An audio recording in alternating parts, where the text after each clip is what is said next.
folks. How you guys doing? We're going to do some artwork today, so give me a second. I need to check on my signal, do the social media posts, and all that other stuff that you do when somebody goes live. That you normally see, like the scrolling music and starting soon stuff, but scrolling music and starting soon stuff. Yeah, that volume sounds pretty good, but I don't have that going on right now, so you can skip ahead a minute, and I'll see you on the other side of me doing this intro stuff. But I'll try to make it brief because I only have a few buttons I need to click to make this thing pop off properly. So for those that are new to the channel, welcome to the mix. My name is Phil Kearney. I create role-playing games. I illustrate them. I publish them online. I've been focused on Dungeons & Dragons 5th edition, creating content for, right now we're creating an adventure for the Eberron campaign setting, which is published exclusively on the DMsGuild alongside Keith Baker. And Crystals of Mabar is the name of the adventure. You can see the book cover here on screen with y'all.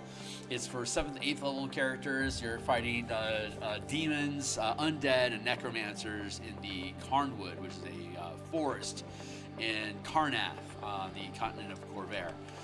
Famous for their undead, the infusion of undead magic into they're like raising soldiers from the dead and having just like a necrotic theme all about them, because the plane of Mabar is the plane that connects to undeath in the Eberron world. So that's it. Anyway, that's the end of my intro. Let me fix my screen here and say, thanks, new subscribers today. God bless you. If you think today is fun, like, subscribe, hit the bell icon for notifications when we are live in the future.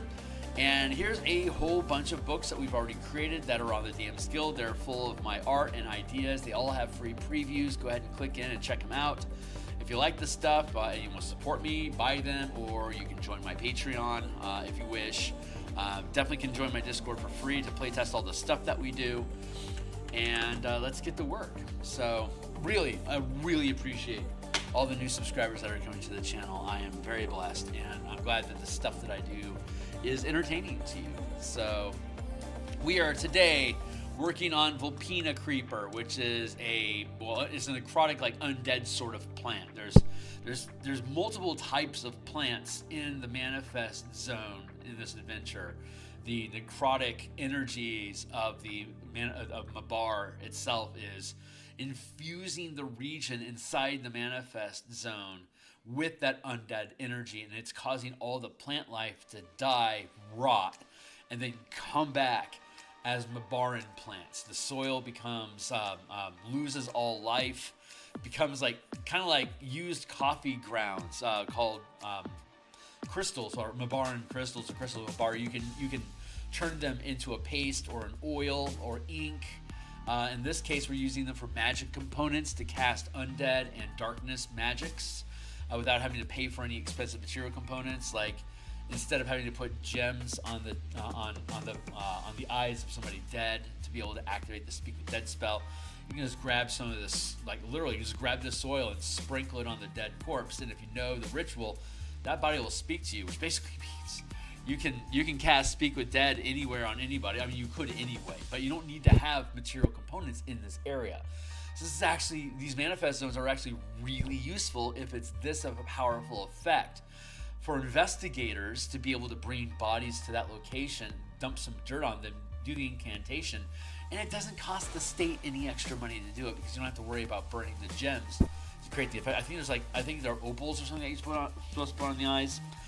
Anyway, very useful to be able to harness the effects of the manifest zone. It's a potential massive moneymaker, which is why the current necromancers that are in control of the situation creating the manifest zone are doing so. The Emerald Claw is a cult of worshippers for the blood of Vol, which is like what is it? It's like a humanist, human perfection through undead sort of cult. And it gained great popularity during the last war because Carnath had population issues after fighting a continent-wide war for 100 years. So at some point they just started raising their own dead and the dead of their enemies to fight against other nations. And So the Blood of Vol, Necromancers, the Emerald Claw, cultists who believe in perfection through undeath, they're the ones that were basically overseeing all of this necrotic implementation for war. And once the war ended, it became outlawed. So all of these powerful spell-casting cultists who had once had access to all of the information, equipment, and budget of a military intelligence organization are now outlaws. So they're scrambling for power wherever they can get it before they get the fuck out, before they get arrested, basically. Because the potential war crimes are coming for them. It's just a matter of time before tribunals get around to whoever. Now that whoever needs to get the hell out of there before they get trapped up in that stuff. Arguably, they were just doing what the state asked them to. It's actually pretty cruel to turn on their troops that way. But the argument is that no, you guys are doing all sorts of undead fuckery. And you need to go. You were allowed to expand beyond reason and creep beyond the scope of the project to mess around with undead energies and blah blah blah. So they were a strong political base in the Blood of Vol, the cult of the ritual to Vol, the humanist religion that the Karnath nation had followed at that time. As the secular government starts to take Karnath over again, it has to criminalize the cult, Blood of Vol, to get them out of political power, to persecute them so that they can get eliminated, because they're all fucking powerful spellcasters. So you got to get these guys out of there, otherwise they will just continue to run Karnath, and they will continue to make decisions about what can we do to increase the undead population in this place, and that is a violation of the Thronehold. The Thronehold Treaty that declared peace between all the human nations on Corvair.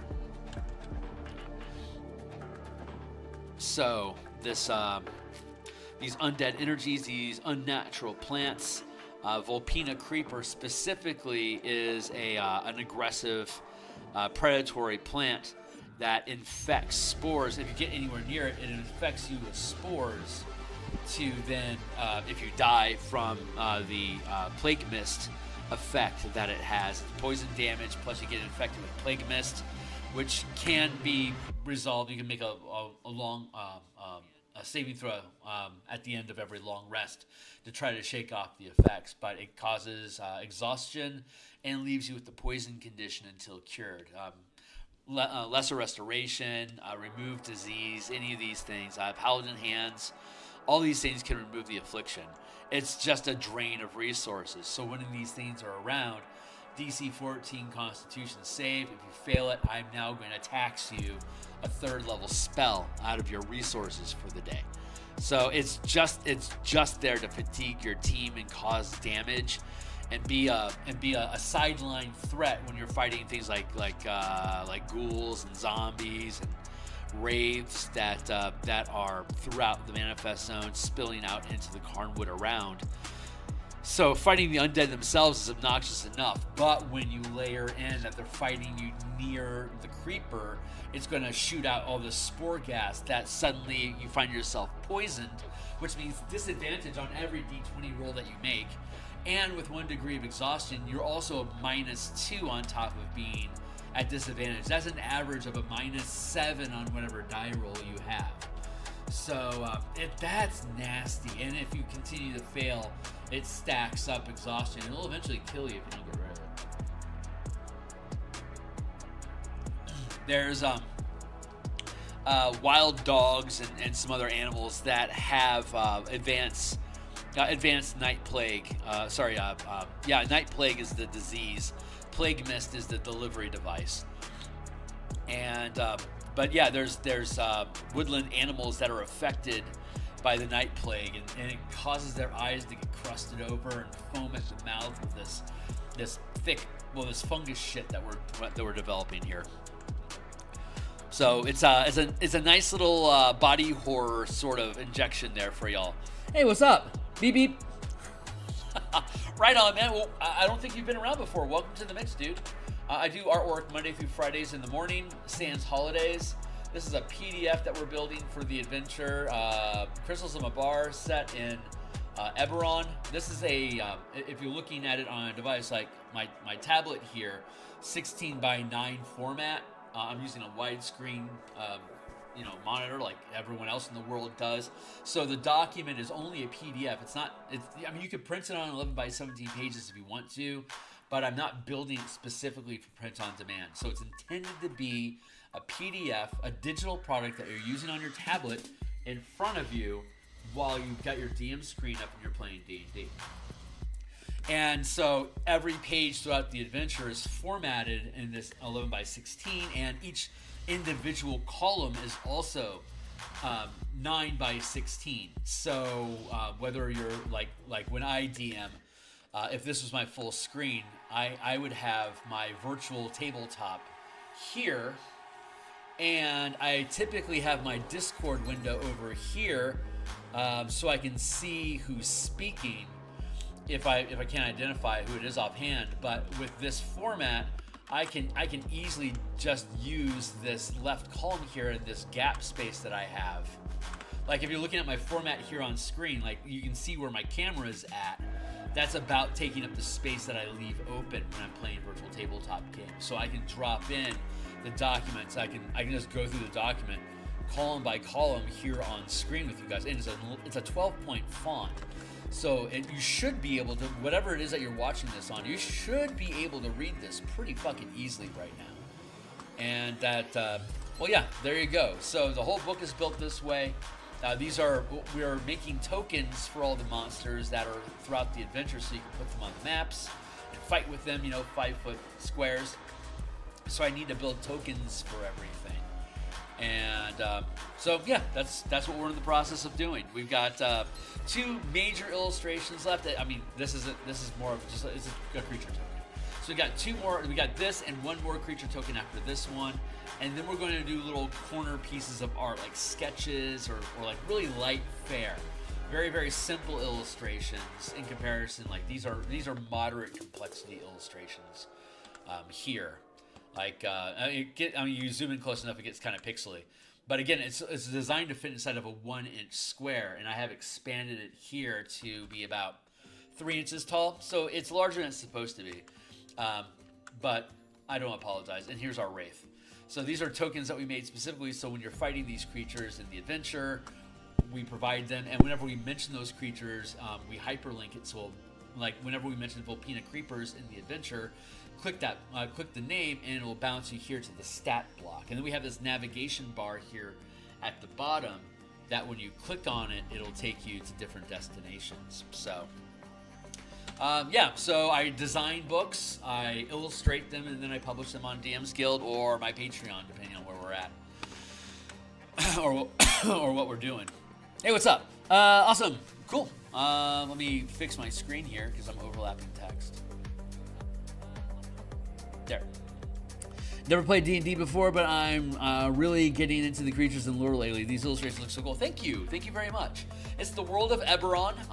Eberron was a campaign setting created in 3rd edition because in the 2000s they had completely redefined how D&D works. First and second edition of Advanced Dungeons and Dragons.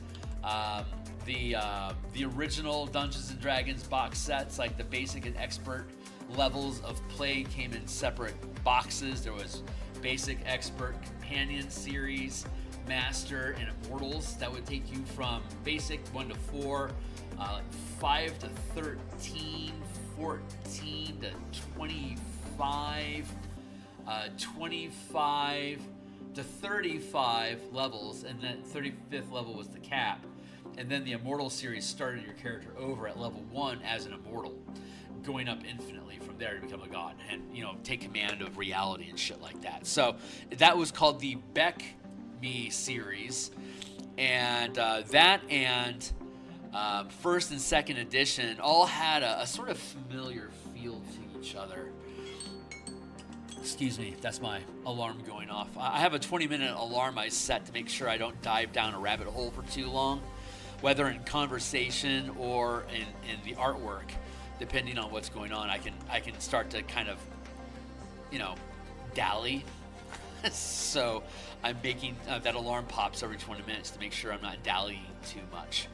But here, I should have done this in the first place. Separate this into a separate layer. So yeah, I'll have an idea about. To complete the thought. There we go. Clip, clop, clump, clump. That was when tactical. Was it TSR, tactical strategies, and I forget what the R stands for. Anyway, that TSR was the original company that controlled, that created D&D and all the business stuff. And then WotC purchased it back in like 1998. By the year 2000, we had a third edition, and so they needed to establish themselves as like, this is our world now. And there's all these old school settings that have been around since the 70s that have super deep levels of lore to them. So entire books and just dedicated to lore and culture and all the bloody blah like that. So that was all established for decades, and so Wizards needed to make their own footprint. So let's make our own world. So they put out an open call contest. Hey, submit your world to us. Like, you get 40,000 words or something, like 5,000 word limit to sell us on why your world should be the next campaign for D&D. And a guy named Keith Baker ended up winning that contest. He submitted, I think, something like four different nominations, because you can send in as many worlds as you want. They either like the world or they don't. So go ahead. So he sent in 4 submissions. And Eberron was one of the 4 that won. So Eberron becomes a 3rd edition original campaign world to build adventures and stories inside of. And since he was the creator, he was involved in all the writing of all those books, and basically had a run at it as basically a career for a while. And then started doing stuff independently. But because Eberron was owned by Wizards of the Coast, if Keith wanted to publish any content for Eberron and get paid for it, it has to publish on the DMsGuild, which is a website that was set up with this online bookstore called ttrpg. It's basically a cul-de-sac in the neighborhood of role-playing game, digital role-playing game products. And so DMsGuild, or Dungeon Masters Guild, was a place where third-party content creators like myself can use official D&D IP to create adventures and supplements and accessories and stuff. So Keith had to, since Keith sold ownership of Eberron to Wizards for them to make books with, and then in exchange help make those books. When he stopped doing that officially for the company, he if he wanted to publish anything for Eberron, it then has to go on the third-party content page, the same page that we're using to publish this adventure. So interesting. It's just a little interesting piece of history there, since you're getting into the lore of things.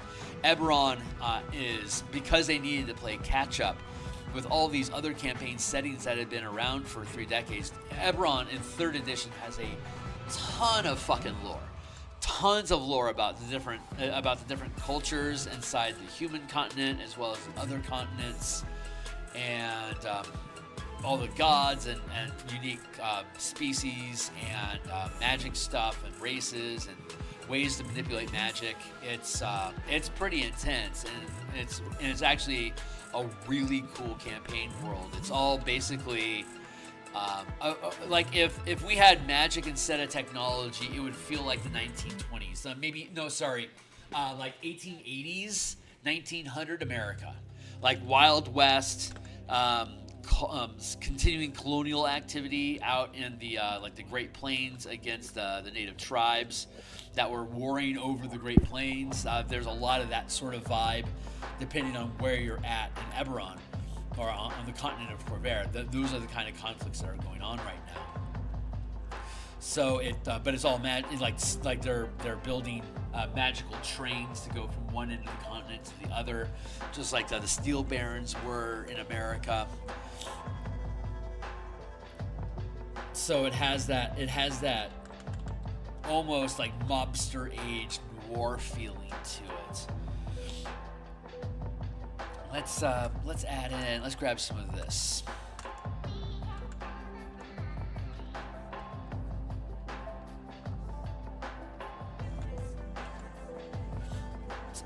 I'm extending the shape of this. This is a patch of Vulpina Lotharia. It's a fungus that grows in the manifest zone where the necrotic energy is at, and so this fungus isn't natural in the world of Eberron. It comes from the plane, the realm of undeath that has been imposed onto reality here by a necromancer ritual. And so your team is either investigating, disabling, or stabilizing the ritual, depending on what faction you're working for, which is described in the content of this adventure. You take on a role of a character and set objectives, kind of like an Indiana Jones sort of movie. Go find me the skull of Kos. And so it's like, okay, great. Well, where's the skull of Kos? It's in this temple that's buried in the jungle. Now go through the jungle, fight the bloodthirsty dwarves, and get through the lizardmen traps to find this. Oh shit! That looks like that temple is partially flooded and underwater. So now we have to traverse both inside of the temple that might have active traps, and swim underwater where there could be sea monsters or more lizardmen creeping around that can naturally breathe water. So they're a massive threat to your characters. If you get into a fight with them while you're stuck underwater someplace, it can get you killed. And then once you get up, there's the skull of Kos, so you have to defeat the traps that are defending the skull directly. And once you have it, you have to get out of the forest without the dwarves coming to kill you. And that's your adventure. And you roll dice to see if you're successful, or how successful or how poorly you execute any specific idea that you think of. It's like, oh, we should use these skeletons as a way to throw them down the tunnel to try to trigger any traps. And if that could happen, you'd roll dice and add numbers to the results of the die that you roll to determine higher number equals more success generally. So you have an idea, add in some modifiers based on different factors that could impact your character's performance. Roll the dice, hope that the die rolls high. If not, hopefully you have enough bonuses added to that die roll to hit the target number that you need to succeed at the task. Or in some instances, if you're just trying to observe something, it's like, I want to peer down the tunnel of this temple hallway and see if I notice any traps. Okay, well, make a perception check. So you'll roll a 20-sided die and add any modifiers that you would have for the perception skill, or maybe you're an elf and elves have unnaturally keen eyes, so you get a bonus to your perception check. And so you roll your die, you add your modifiers. High number equals good, but this isn't success or failure, this is observation. So it could be an array, like if I rolled a 5, I get minimal amount of information, but if I roll a 30, I get detailed information about every nuance of every trap that I otherwise wouldn't have noticed if I had rolled a result lower than 30. If I had gotten a 25, I may notice 3 or 4 traps, but I won't necessarily know what triggers them. I just notice that there's a point here where there's a trap that's going to trigger. If I rolled a 15, I might notice only 1 trap and only detect the plate that activates it, but not what kind of a trap it is. So I can scale up the amount of information that's provided based on the result of the die. So people are like, hey, I want to investigate this room and search for stuff, and make a die roll, and then they roll their die, and if they roll really high, it's here's all the shit that you find in this room that I think is interesting to you. And if you roll garbage, it's you always find at least one piece of information that's useful, so that you never, they call it log jamming. They call it log jamming, where you basically get in your own way from preventing the adventure to flow, because you've created an arbitrary limitation on what the players can do. So if you require them to roll DC 15 to discover the secret door needed to get to the villain's laboratory underground, if they can't find that, if they can't roll that 15, you just stopped your adventure because they can't get to the lab now. So instead what you do is you set the bare minimum of, if they bother searching, they're going to find the secret door, but if they don't roll at least get a result of at least 20 on their die rolls, they're not going to notice the trap that's attached to the secret door that's not only going to hit them with sleep gas, but is going to ring a bell down in the lab so the Frankenstein monster can come up and while you're asleep, smash your head with a hammer. So there's consequences inside of successes depending on how well you roll. So you can have these variables that give the DM leverage, the dungeon master, the guy that's narrating the game, to give leverage on how much or how little information is provided. And you can basically build that flexibility number, that flex model into every way that you narrate the game. So whenever the players are trying something, they'll roll any kind of die that they think is appropriate, and high number equals good. Generally, like in combat, when you're fighting monsters, it's a hit or miss.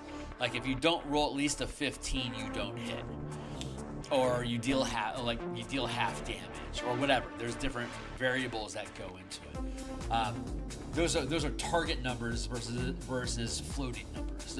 There's two different die mechanics. You use the same type of die roll, but depending on how you frame the use of the die, changes the narrative of what that die result means, if that makes sense. But that's role-playing games in a nutshell.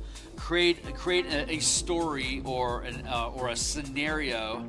The players create persona to drop into and interact with the environment to determine what's going on, and then you assign a die rolling method of to determine if what you try to do is successful or not. I mean, you could just say, yeah, that works. Like if it's so obvious that it should work that it does, then you don't have to roll the dice. But anywhere there's information to be revealed or consequences to failure, like bad consequences, that's generally when you're going to roll dice. Otherwise, the DM can just give you stuff. It's like, yeah, can I cross that bridge? Yeah, it's not a problem. Getting across the bridge wasn't the problem, but once you have the skull of costs and you're trying to get back across, suddenly there's a storm whipping up and that rope bridge is bouncing all over the place in the storm winds. So it's like, it wasn't a problem getting across that bridge on the way in, but now that you want to make it part of the challenge, you change the circumstances to justify adding a chance of failure. You change the environment so that it triggers a change in the effect of what's in the environment, how the characters can interact with it. Something that wasn't a problem becomes a problem. You see what I'm saying? That's how role-playing games work. And then the kind of die rolls, that the method of resolution is a large factor into like what kind of a game you want to run. So D&D uses a 20-sided die, and so it has a massive swing. Every die result is 5% worth of success. So a roll of 20 equals 100%. A roll of 1 equals 5%. So or failure. And there's anywhere in degree in between. Like if there's a 35% chance of something being successful, then as long as you roll a 7 or above on a 20-sided die, you succeeded at that task. And if you have like a +2 modifier because you're an elf, suddenly a 5 becomes a 7, and that's success. So each plus bonus that you get to a die roll is basically increasing your likelihood of success by 5%. And there's limited number. So the type of game that you're running using that die mechanism, some games provide a lot of bonuses and keep ratcheting up the result that you need to scale with the amount of bonuses that you can have. Other systems have like D&D, for instance, has the bounded accuracy curve, which means anything that you're going to do is going to scale somewhere between obvious, like you don't need to roll for it at all, if there's any kind of nominal risk, you have to hit at least a 10 or difficulty class DC 10, and the maximum difficulty of something is a DC 30, or maximum difficulty class equals 30. So you have 5 degrees of success in between: 10, 15, 20, 25, and 30. So you have this scale of, on a scale of 1 to 5, how difficult is this task to anybody? And if the answer is, on a scale of 1 to 5, I call this a 4. It's fucking tough, but not impossible. So that would mean that on a scale of 4, I need a DC 25. And if I only have a +2 on my die roll and I'm rolling a D20, I can never succeed at that task. So you can scale the threats and difficulties of things to the bonuses and abilities of the characters that are attempting the tasks. And if it's beyond them, you can just say, hey, you cannot succeed at this task. The DC is 25. If you can figure out a way to get there, you're welcome to, but that's what you're facing. And you can just be square with them. It's like, hey, how difficult is that? On a scale of 1 to 5, that's a fucking 4. You automatically know that's a DC 25. So it's really easy. You can just feed people information like that. Sometimes you don't. The risk is you don't know how difficult it's going to be. So there's a lot of different ways you can play with the narrative and mess around with how those dice mechanics work. Another system are dice pools, where like on a scale, like you roll 10-sided dice. So it ranges from 1 to 10, and the difficulty could be like, say, a 7. So you need to get a 7 out of 10 for this task to succeed. But the difference is, instead of getting bonuses to your die roll, you increase the number of dice you roll, hoping that one of them will be a 7. So if you have like high skill in a task, you might roll 6 10-sided dice, and if any of them come up 7, you succeed at that task. So you can either ratchet up the target number that you need on the D10, or you can ratchet up how many successes at that number you need. So there's more variables. It's a more complicated variable system, but it's still a tight window of 1 to 10. D20 systems is a wide swing of 1 to 20 plus modifiers. So there's always a range of 1 to 20, but you have that modifier that raises the floor minimum of how poorly you can perform, and increases how well you can succeed on a bound accuracy curve of 10, 15, 20, 25, 30. Dice pools allow you to add more dice to increase your chances of hitting a number of successes or a higher number of success. And the DM on their side has the tools of increasing the target number needed and how many successes you need. So if you need 4 successes, but the difficulty is only a 4, and you only roll 4 10-sided dice, all of them have to hit a 4 or above. And there's only going to be like, 33, 45, something like that. There's only you've got basically like a 50-50 chance of that happening. And if the difficulty was 7 and you had to have all 4 dice roll 7 or above, that's like a 2% chance. It's not going to fucking happen. It's not going to happen. But you know these numbers walking in. You have to know how many how many dice you're going to roll, but you're going to have to know what your target number is, and how many of them you need. So it's really open. Like, I can't succeed at this task unless you have some sort of way to boost what you're doing to be able to actually get results. You see? So different systems of RPG approach problems like task resolution is resolved differently depending on what the game system is. Hopefully that's my RPG. What is an RPG diatribe? So that's role-playing games in a nutshell. Maybe I can extract that conversation and make like a 3-minute video. What's an RPG? Because God knows there's not enough videos like that out there. I should really add my thoughts to the idea. I'm so original.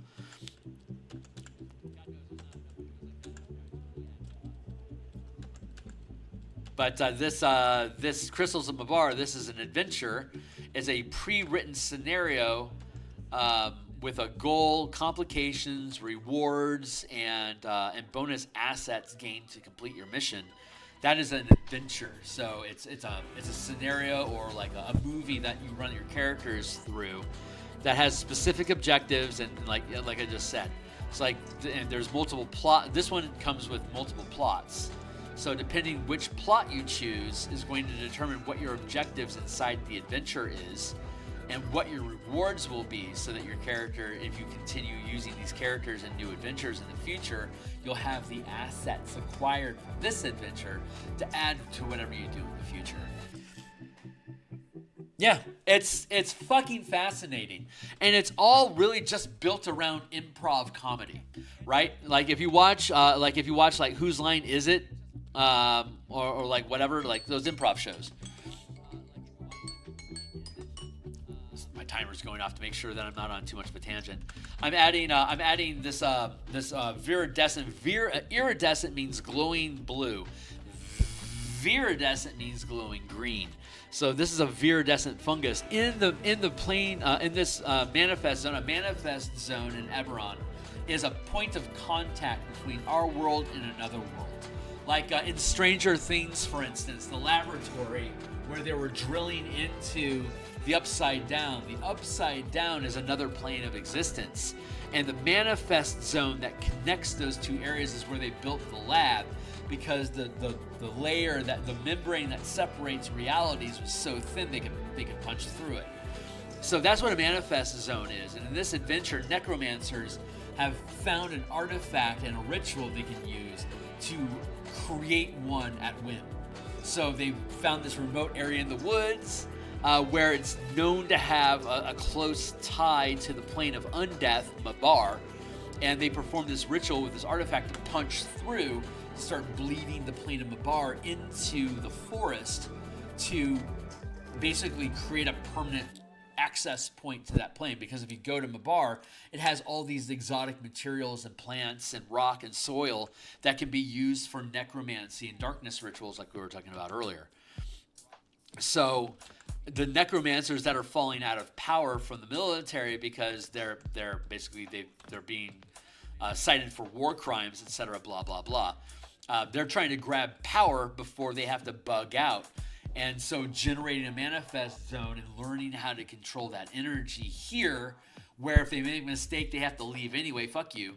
This is a good place for them to set up shop and try to build this thing, create some stuff that they can pocket for money, and then bounce. So your team, depending on what your plot line is either there to take control of the manifest zone for your mobster bosses so that they can start utilizing this resource, or you're part of a religious zealot church that are crusaders that have sensed this dark energy has become present and needs to be shut down, even though it's considered a violation of the war treaty to send these crusaders into that nation. They're going to do it anyway because their god demands it, because evil is a brewing and it's got to get smote. So they're going to go ahead and do it anyway. That could be you violating,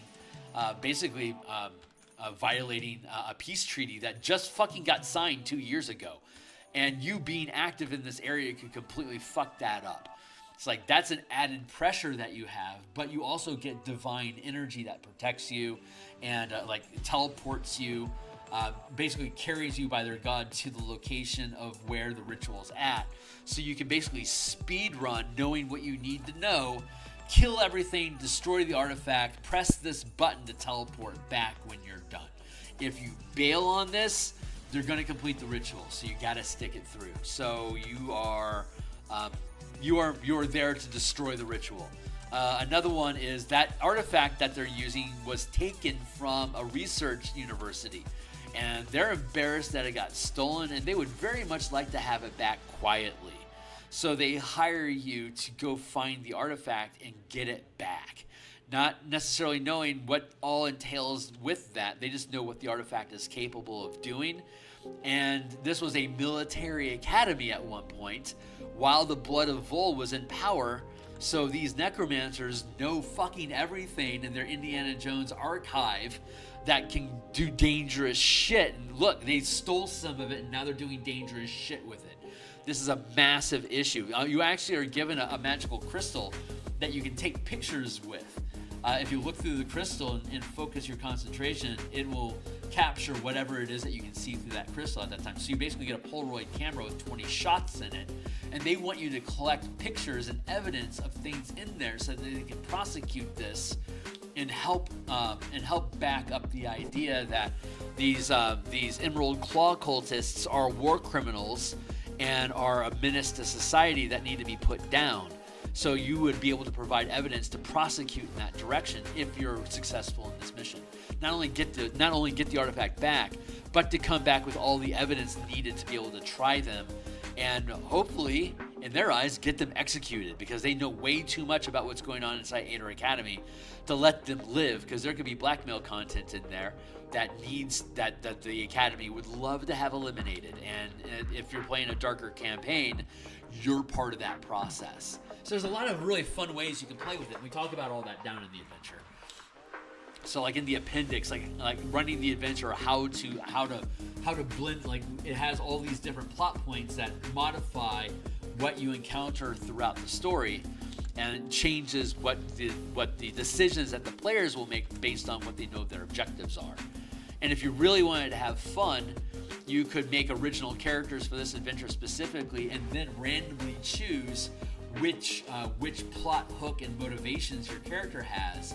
So while you're going through the adventure, there'll be points of conflict where you want to do something to achieve your mission, but somebody else on the party needs to do something completely opposite of that, or antithetical to what you want to do to complete their mission, and then maybe you can win each other over to abandon your story, to abandon your objective and help them achieve theirs.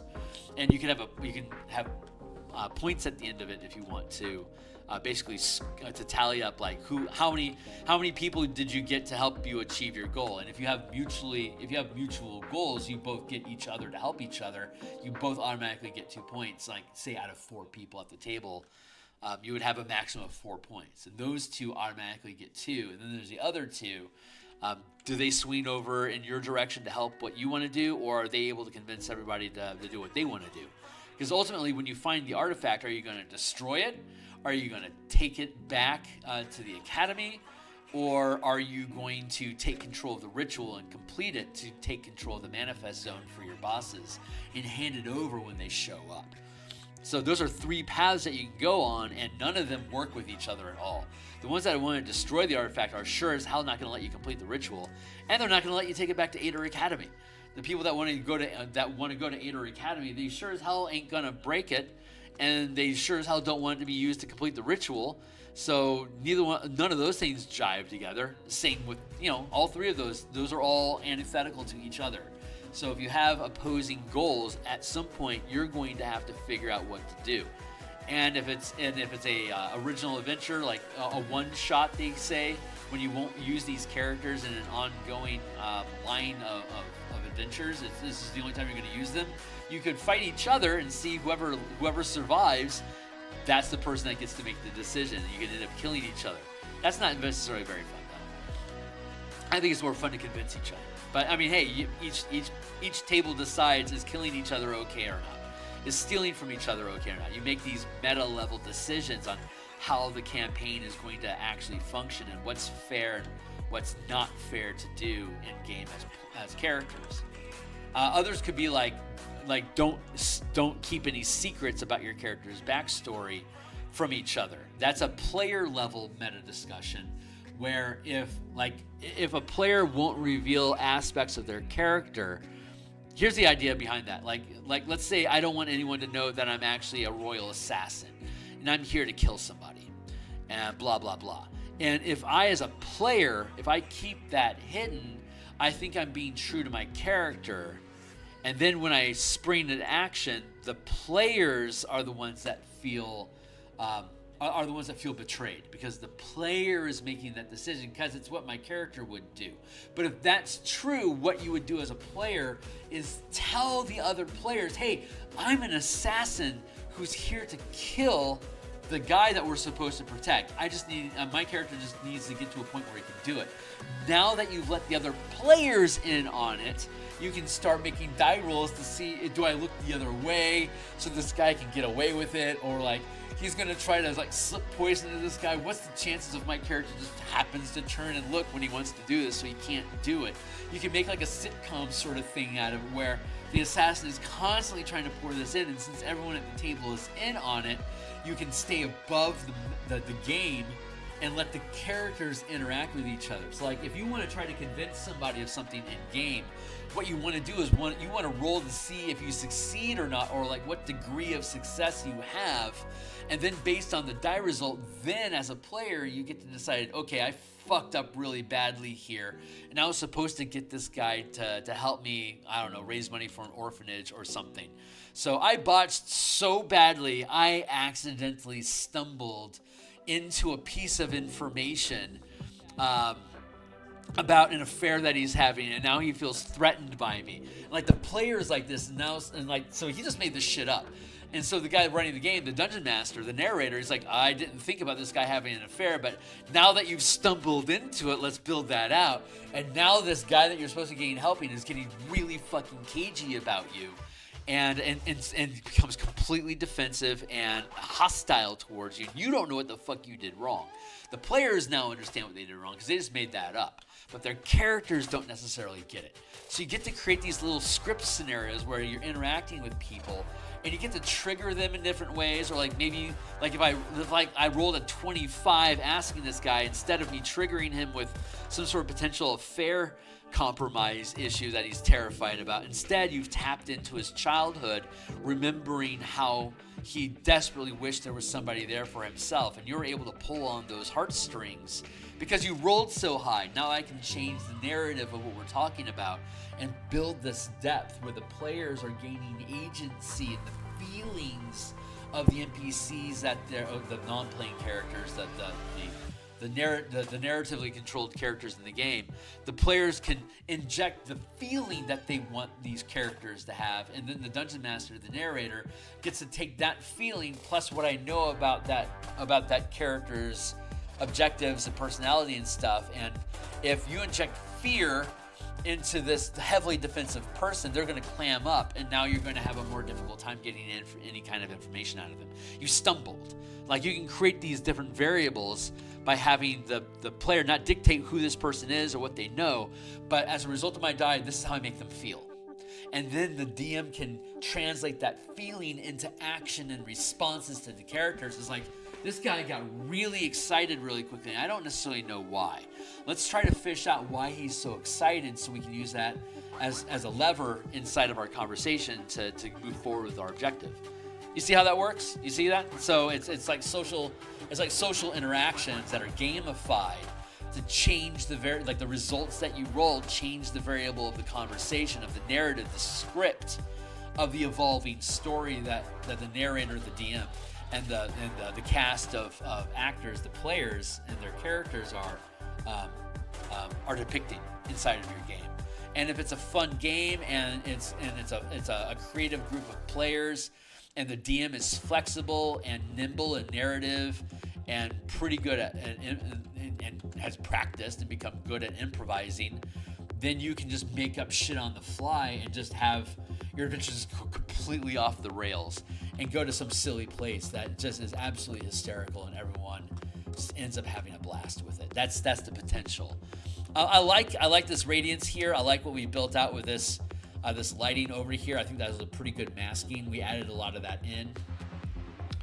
If we strip it all away, this is where we started here. These are the layers that we're adding in here and here and here and here. So that feels like a good patch now.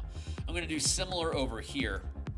And since I'm on holiday vacation, I don't have an endpoint. Normally I'll do artwork like this for about an hour and a half or so. Like at 7:59, this would normally be, I got to get the fuck out of here because I got to go to my day job.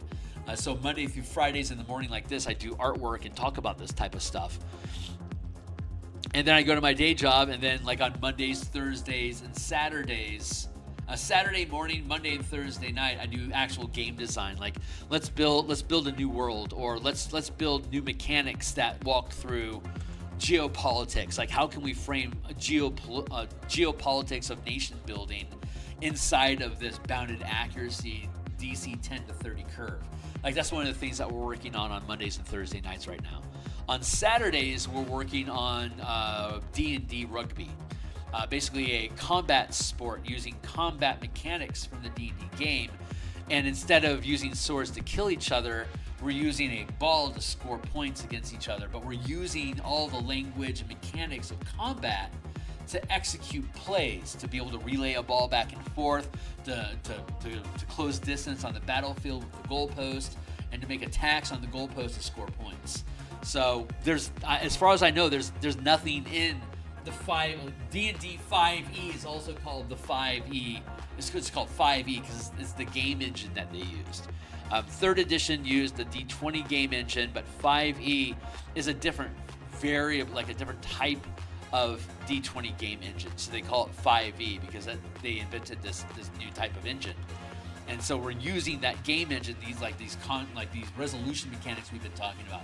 That's the 5e game engine. It's a really good piece of machinery, and it's excellent at all sorts of variable resolution systems inside of basically any kind of game that you can think of. But most people haven't thought of them. So most of the work that I do as a designer is showing how this bounded accuracy DC 10 to 30 curve can be used to frame different types of games. So that's what I do on Mondays and Thursday nights. So I design an idea that should be a form of game or like a specific adventure or whatever. We come up with what those mechanics are, and then I run games on my Discord server to see if those mechanics are fun and if they work. And if they do, we'll then write out the book officially to become a published book of rules, and then we come out here and we illustrate all the content for those rules.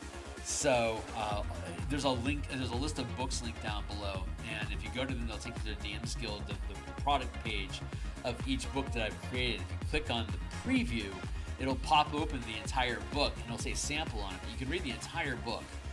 People that buy my books don't buy my books to get access to the material. I give you access to all the material because you need to understand how these things works for you to enjoy 5e as your game engine of preference over the years. I want to introduce these ideas so that people can fall in love with the 5e game engine like I have. And as a third-party content producer, it's hard enough to get people just to even look at your shit.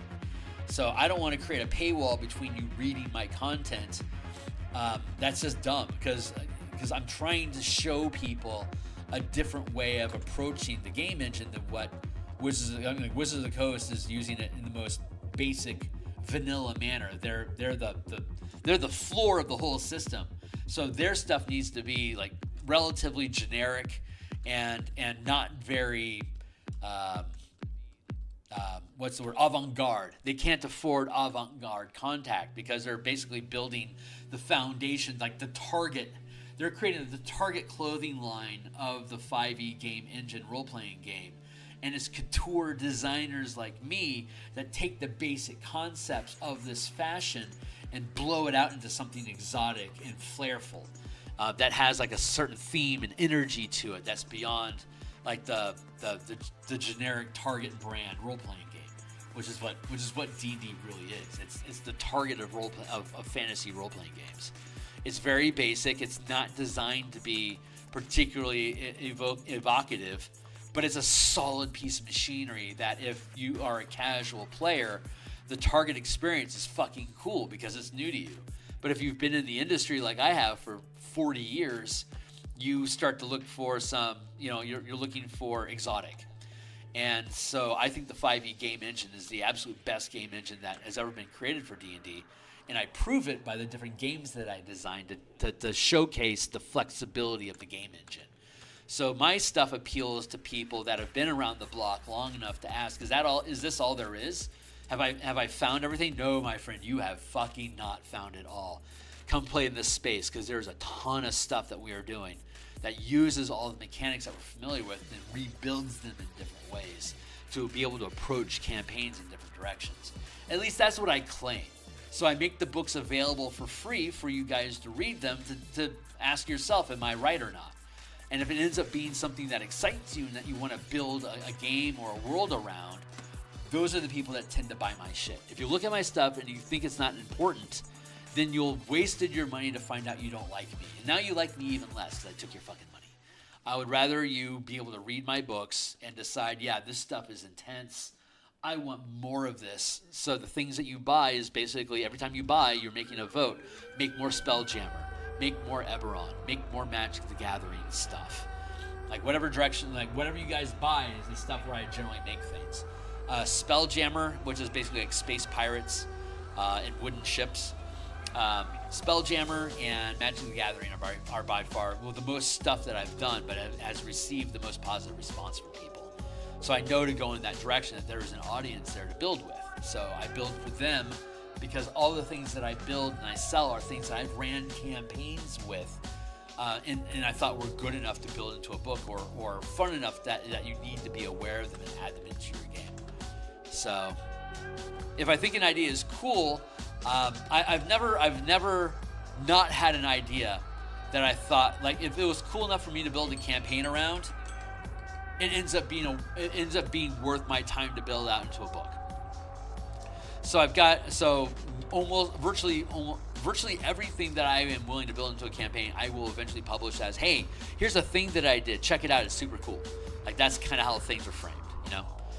So, yeah, so it's people move on to different game systems because they get bored of them. Because they're like, is that all there is to? And like, is that all this thing has to offer? And if no one else tells them something, like, if no one else says, yeah, there's more, they're like, okay, well, I guess that's it. I'm going to go on and play a different game. And then they're just moving away from that game engine into something like into a dice pool game or some other variant. And they're not using this engine anymore. They're not expanding this line of products. And obviously, I have a vested interest in keeping the 5e game engine going because that's the books that I build for, and I like making money. So if I can show you that this game engine can do everything that you're looking for, you just have to look at it differently. That extends the life cycle of this set of rules and helps keep people in their seats and interested in playing this game because it's still novel to them. There's still experiences. I can expand your experiences with this game and take it in directions that most other games won't offer you to go anyway. Like, you're looking for something and you're not going to fucking find it. I want to be able to find that with you. So we built these things. Anyway, that's my shtick. That's where I'm at. I started off as a freelance illustrator, and it just I hated painting. I hated the work that I was working on. I was hating who I had to work with. I hated the lack of control. Freelancing was obnoxious as fuck. So instead, I decided to start making my own books as a hobby, and then fill them with my art. Sell the books, which would then pay for the art. I hire myself to make books now. So I, as a designer, have an idea, and then I hire myself as an artist to produce it. And I basically give the artist 100% of the money to make the book. You see how that kind of works?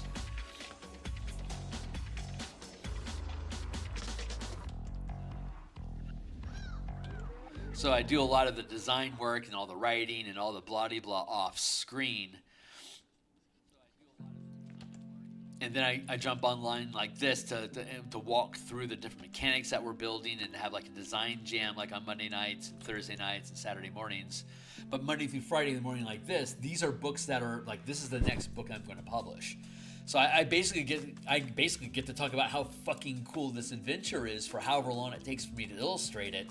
And at the end of it, if you agree this thing looks pretty cool, you can now look at the full thing. And if you agree that's cool, buy it to show me that, you know, it was valuable to you, that you want it. And eventually, with any luck, I'll be able to do this with Kickstarters. So here's a backlog of 1,000 episodes of me making this book.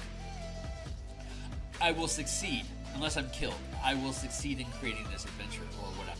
So if you back me on Kickstarter, we would then pay for it up front, and then the chat here would be presumably full of people that have backed the Kickstarter product.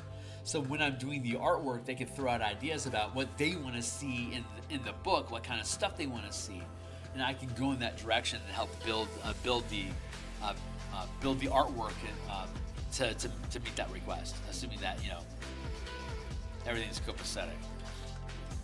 But that's what I'd love to be able to do, is get myself to a point where I can start doing Kickstarters. But right now I'm doing stuff, all the stuff that I want to do is owned by Wizards of the Coast. It's all WotC IP.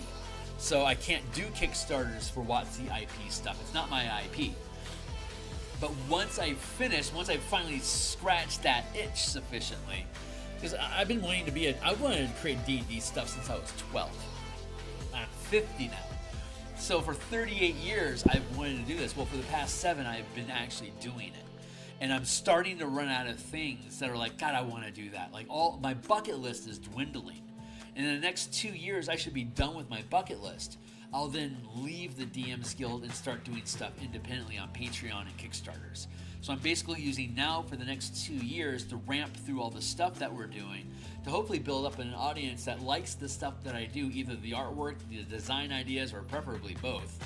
That once I jump, I'll be able to offer my stuff at a better rate because I'll get more of a royalty return than what I get on the DMsGuild, so I can lower my price on stuff and actually increase my profits while making it easier for people that want to support my work, making it cheaper so it's easier for them to do it, but I get a larger percent of the profit. I give up half of my money to the DMsGuild right now to use their IP and their platform, but if I can build a platform over the next couple of years of people that like the stuff that I do, when I go to Patreon, I can keep 85-90% of the stuff that I do. So I can afford to drop my costs nearly by half and still retain the same profit margin or the same amount of take home. So if I can drop prices down like 33%, I'm going to end up making 18% more than I normally do. So that's just a win-win for me, and it's ongoing ownership of stuff in the future. So that's where I want to go, just to talk business here for a hot second. And that feels good now, so I'm really liking this space. I'm going to grab some of this and just have that spill out here just to create some more graveliness over here. What's up? Hey, Def. It's good to see you, my dude. I'm talking shop. Beep Beep here is somebody who just kind of stumbled through the channel looking at my artwork, and I got ranting about like how role-playing games work and what my objectives with them are and how am I going about doing it. It's basically like doing a real broad, like 10,000 foot view of like what the fuck is going on and why.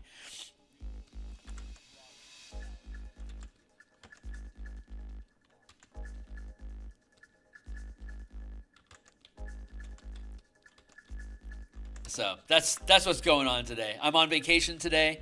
The holiday, so my birthday's in May, so I take a week off in May. And the holidays are pretty slow for marketing. I work for a marketing firm as my day job, and it's pretty slow. So this is a good time to chew up some vacation time. So I take basically a 2-week block of time. I'm going to check in on Monday just to keep my hand on the stick. But I won't work. I'll work on Monday, but that's it until the 5th.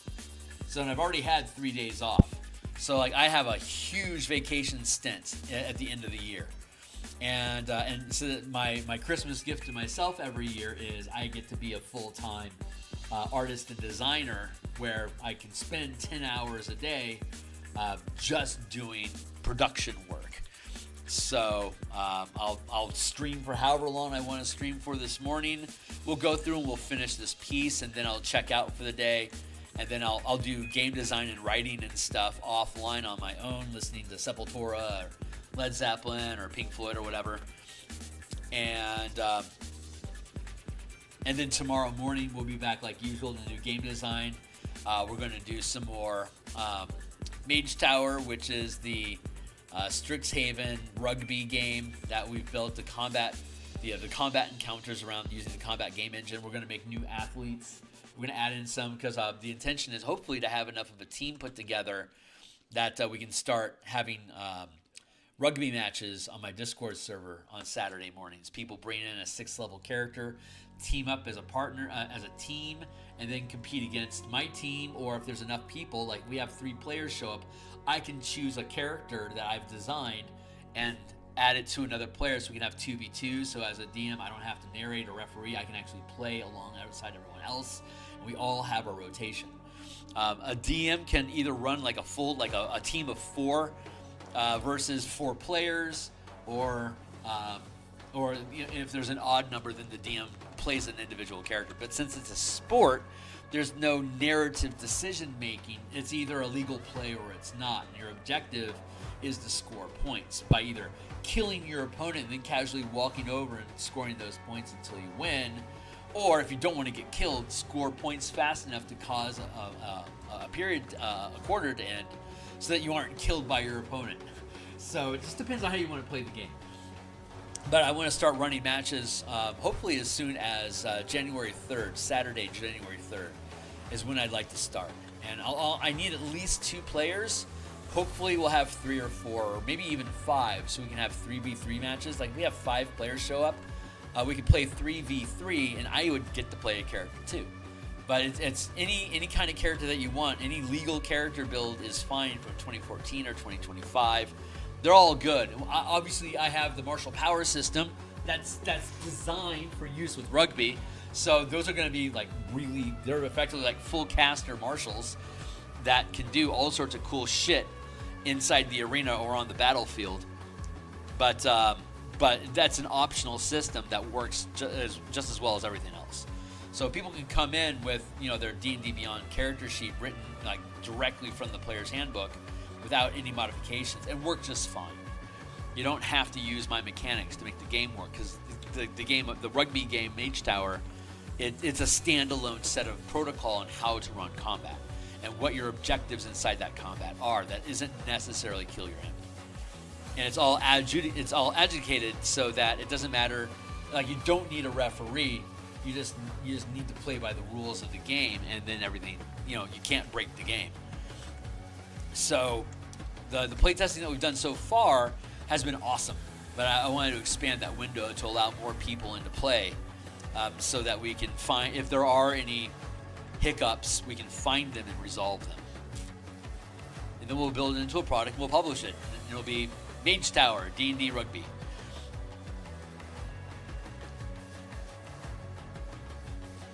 As far as I know, there's no 5e sport games out there. I've never seen it. I've never seen anyone talk about it. It's so obvious because people like building characters to fight each other to see who's the toughest. But in those battles, the only win condition is killing each other, which is boring. Not having alternate win conditions is pretty fucking boring. If you run enough combats, they like, oh yeah, I gotta drain your hit points down to 0. I gotta kill you. Okay, great, let's do it. Whatever. But if you add in new objectives, then you can look at like what's more optimal for me to do right now. Further the goals of the like kill my enemy, like deal damage to whittle my enemy down, or further this side objective, because they can both earn victory. And that's what combat sports are in D&D. What's up? Roots, bloody roots.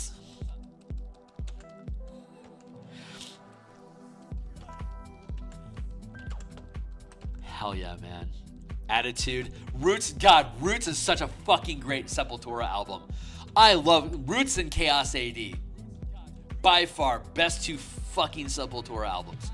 I respect Beneath the Remains, I respect The Rise, but you can hear them borrowing Megadeth riffs and stuff like that.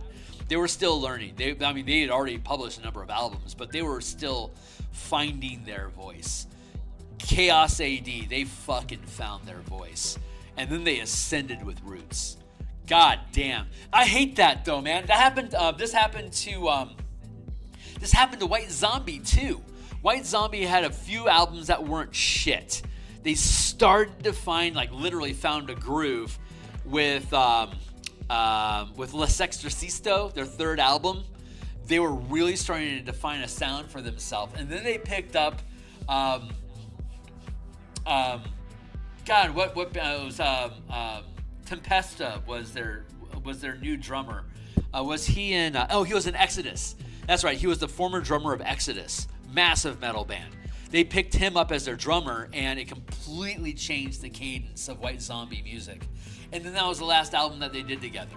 Same thing with Sepultura. They started to find their stride in Chaos AD, and they ascended with Roots, and then they blew out as a band, and that was the last album that they made together.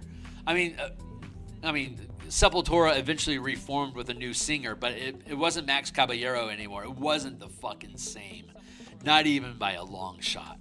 So like, it's sad to see a band just like you are going you're going super fucking Saiyan right now. You are rocking it, and then they just blow up and like they just like pop like a nova. They just burn out, and the band is gone because ego or whatever, it changes, the vibe shifts somehow, and the band just falls apart right when they were just making god music. Fucking hate that. God damn, like Alice in Chains was just ripping.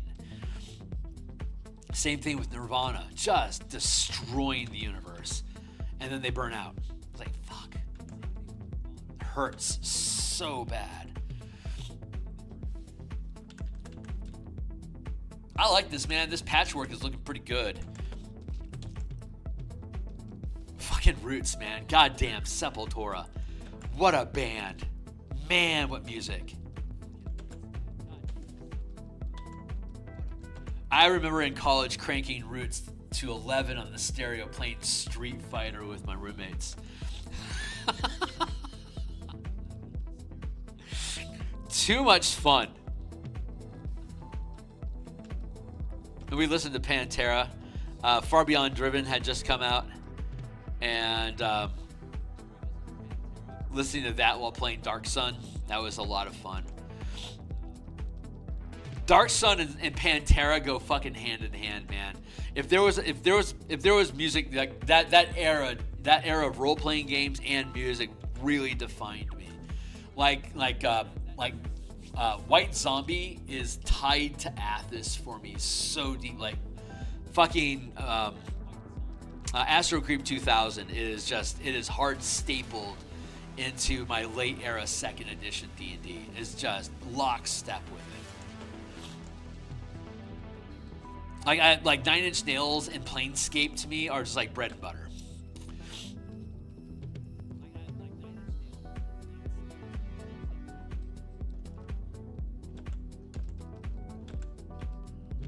So cool. God, so cool.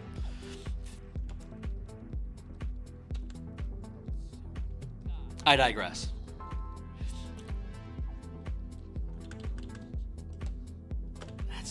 I think a little bit more highlight over here, and then I can call this done, and then we can start doing the stalks.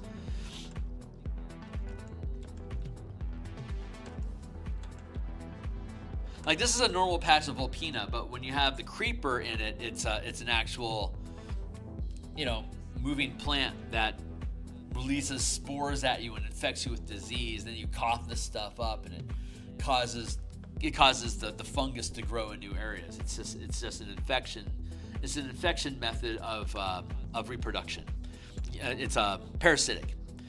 It grows in your lungs. It'll kill you if it can, and then it'll grow inside your corpse and explode out of you as an undead. So let's go with where's our balance point here? I don't want to be too centered because perfect centeredness actually feels off balanced most of the time. So let's poke around. Yeah, let's poke around over here and see how this is at.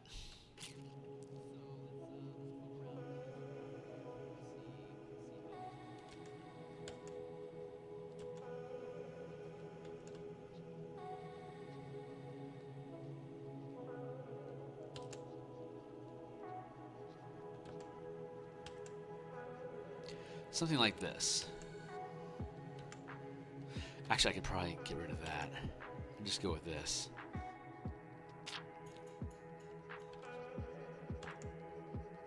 I'm trying to curve these around so that it makes an interesting space, even though it's just a patch of fungus on the ground. I want it to feel dynamic, so we can get that dynamism from the motion of the stalks that are rising up. This is yet another tentacle type thing. Oh, we've got shambling mounds, we got Otyugs, we've got the Vulpina Creeper, we have the Blood Golem has these forms, the Living Grave, the Living Mass Grave has these like the Assassin Vines. That's, I think, 6 things that are basically tentacle type creatures. Oh, and then, yeah, 6. Yeah, there we are. There's a lot of fucking tentacle horror shit in this one. I'm not gonna apologize. It is what it is.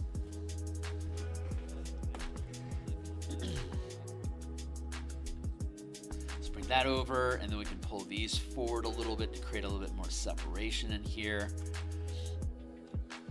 So I can take this and have it define its own space here. Let's increase that just a little bit. There.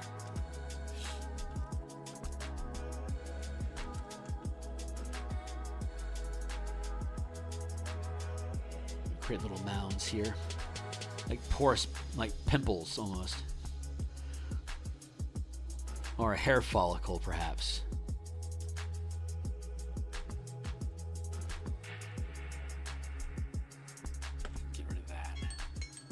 That alarm is loud. What, 8:20? 8:25. Yeah, we're doing great. So I probably have like another hour and a half or so that I can play this morning. And I don't think it's going to take, I mean, it's just some fucking stalks. It's not going to be that difficult.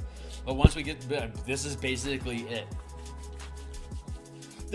Okay, so now we're at a major blockade for most artists. We have envisioned what it's supposed to be. I can see it in my mind. Now I have to fucking render it. And that is so goddamn boring. Do you know what sucks? Reading a mystery novel that you already know who done it. And artwork is similar. If you've... Okay, so we've talked about this before, but I'm going to approach it from a different angle.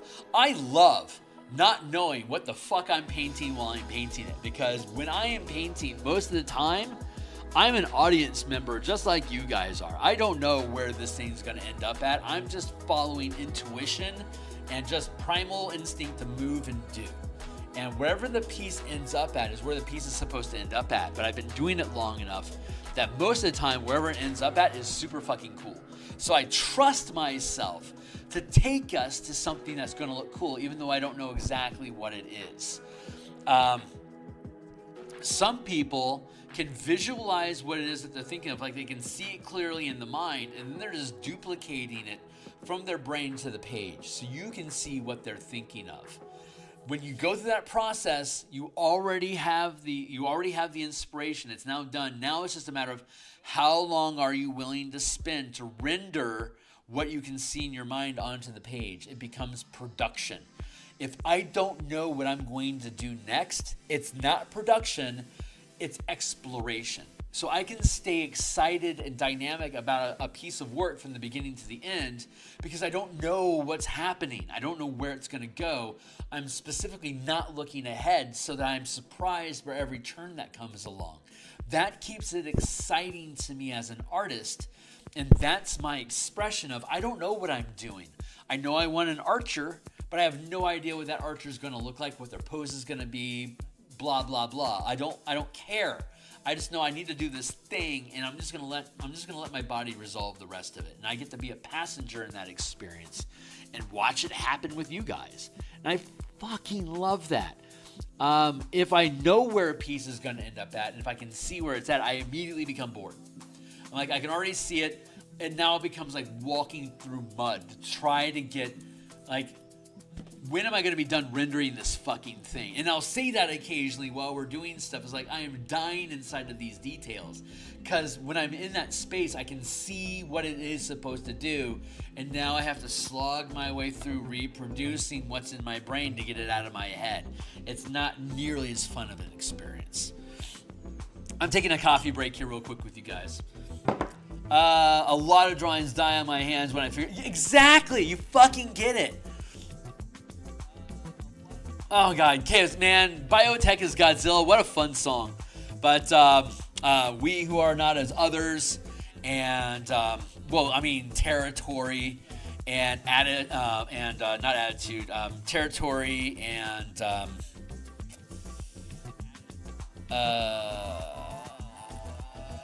fuck, I can't think of the name of the song. Anyway, is it Chaos AD? Yeah. No, Chaos AD isn't an actual song, and it's mentioned in Territory. There's another song, Refuse Resist. Is that it? Yeah, I think it's Refuse Resist. No, God, is that on Roots? I get those two mixed up. Anyway, I have the hardest time doing highlights because right, you've already done shadows, you know where they're at, right? By doing, I mean continuing. Exactly. You know exactly what I'm talking about. I'm gonna refill my coffee mug real quick. We'll get to the second leg of this. But yeah, that is a serious problem in art. Like, that is my biggest obstacle, is knowing what's gonna happen. I fucking hate it. It's like, why would I be on this adventure if I know what the conclusion is gonna be? I mean, if you really want to get philosophical about it, that's kind of like life in a nutshell, right? Like Slaughterhouse 5, if you can see your entire life from beginning to end, all you're going to do is focus your time on the good parts, and you're going to try to ignore the bad parts as much as you can. But suffering through the bad parts of life is what makes the glory of the good parts so glorious. You have to have the bad for the good, and you can't know what the ending is going to be, otherwise it doesn't have the emotional impact that the writer of the story has wanted for you to have.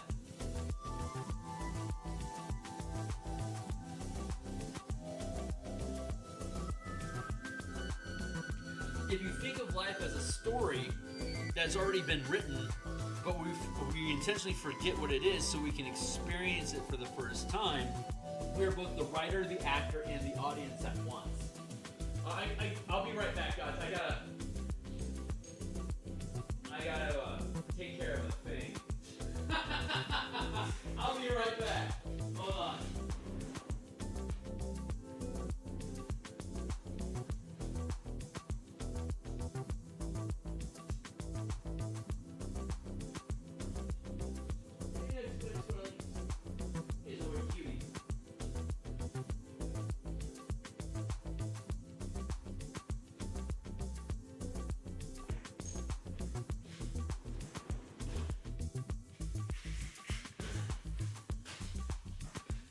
There's a herd of squirrels in the trees nearby, and I typically feed them peanuts around 9 a.m. I'm trying to train them so that they become my elite force of squirrels. God, they're so fucking cute. So I had to go feed my squirrels.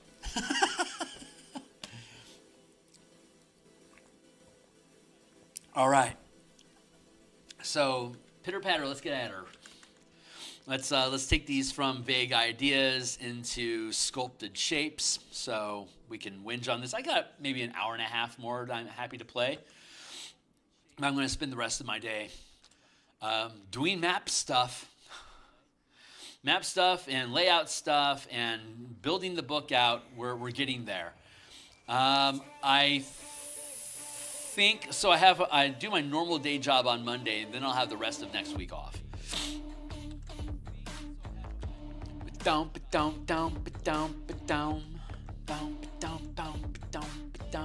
So we have one more monster illustration to do, and I might just finish this. I mean, there's not going to be a lot of work needed to get it done.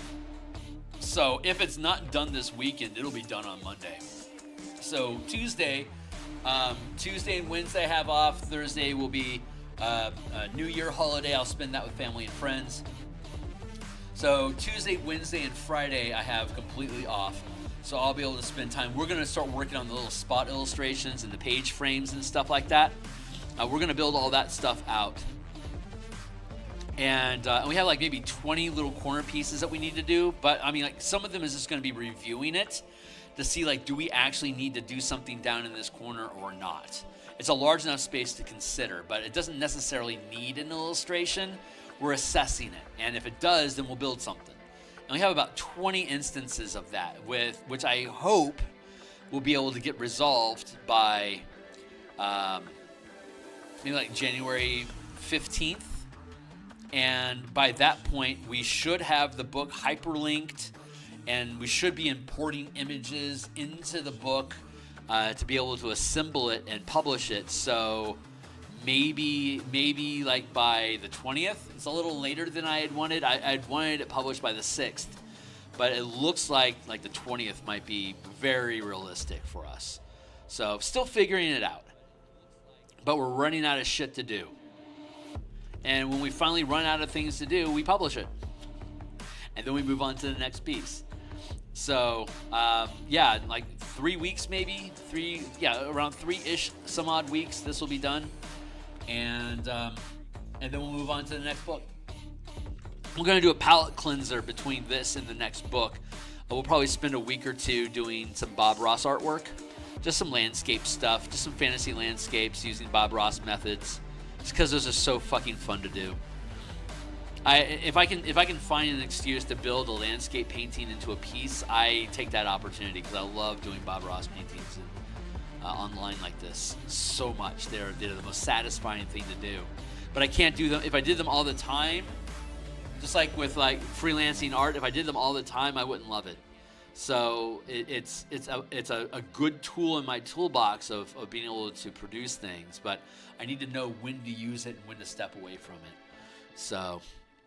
But goddamn, I love landscape painting. It's so fun. So I'm going to do a few of those with you guys.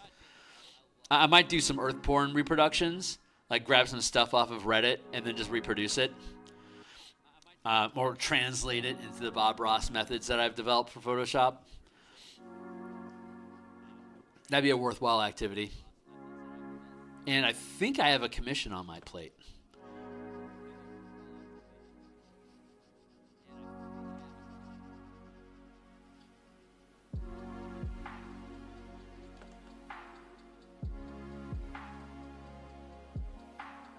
Yeah, I think on January 10th, I am officially starting. Yeah, January 10th is Saturday. I should be receiving I don't do a lot of commissions, but this one is a birthday present request. So friends and family have priorities like that. So I'm going to be doing a family requested illustration. On like the week of the 12th through the 17th, I think it should be finished by then. I reckon it will be. We'll see. But yeah, I'll be doing a commission online. I do like maybe 2 or 3 commissions a year at most. Not a lot. It's not my focus. I normally have too much stuff on my plate to really ever be able to honestly sit down and perform a commission of some sort. I will do commissions if I'm like instead of paying somebody cash or giving them a royalty cut of a book, like my editors, a lot of times I'll give my editors free book covers. Like if you edit my book, I'll give you a book cover. Like whatever you want me to paint, I'll fucking do it. And then I'll make them a full painting. And I've done that a number of times with editors.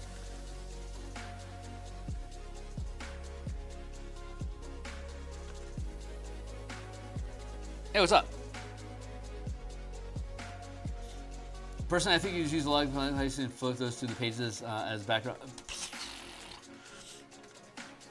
From the last piece. Yeah, maybe.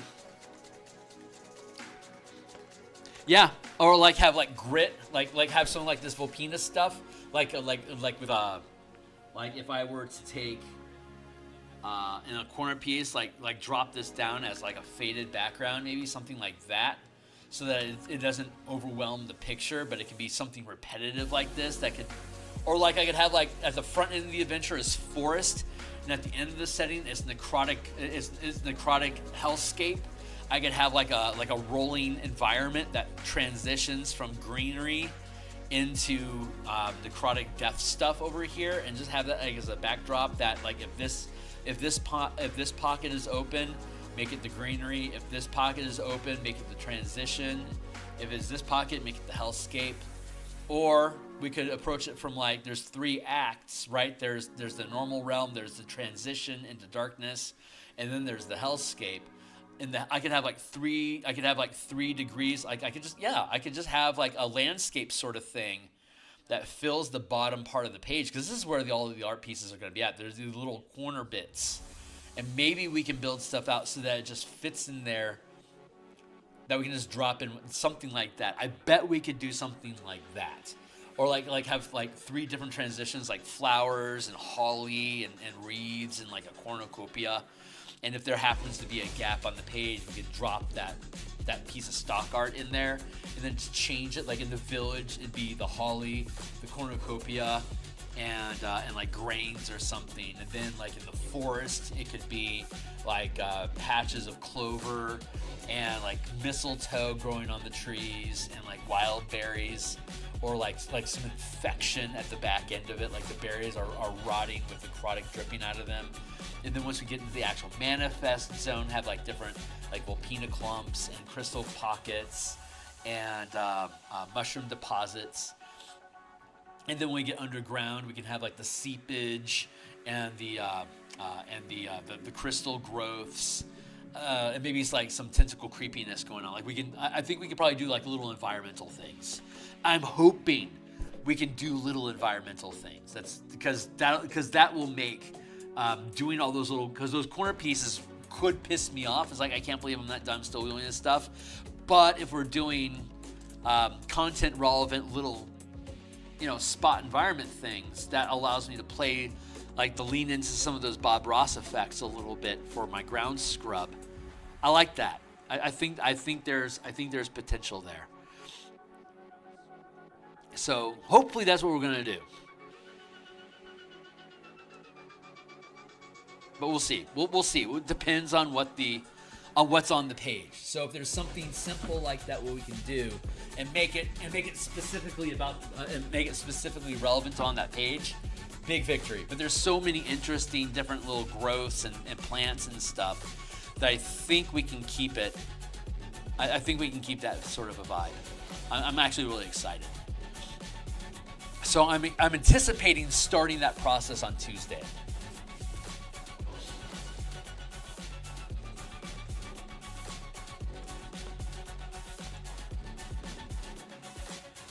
Oh, scratch at my nose like I had Coke or something. I know it's just I had hair came around and grabbed onto my mustache, and it always makes my nose itch. That's what's actually going on here. I'm not a powder keg. Don't worry. We don't do drugs. You get our meaning? Point. The word was point. You get my point.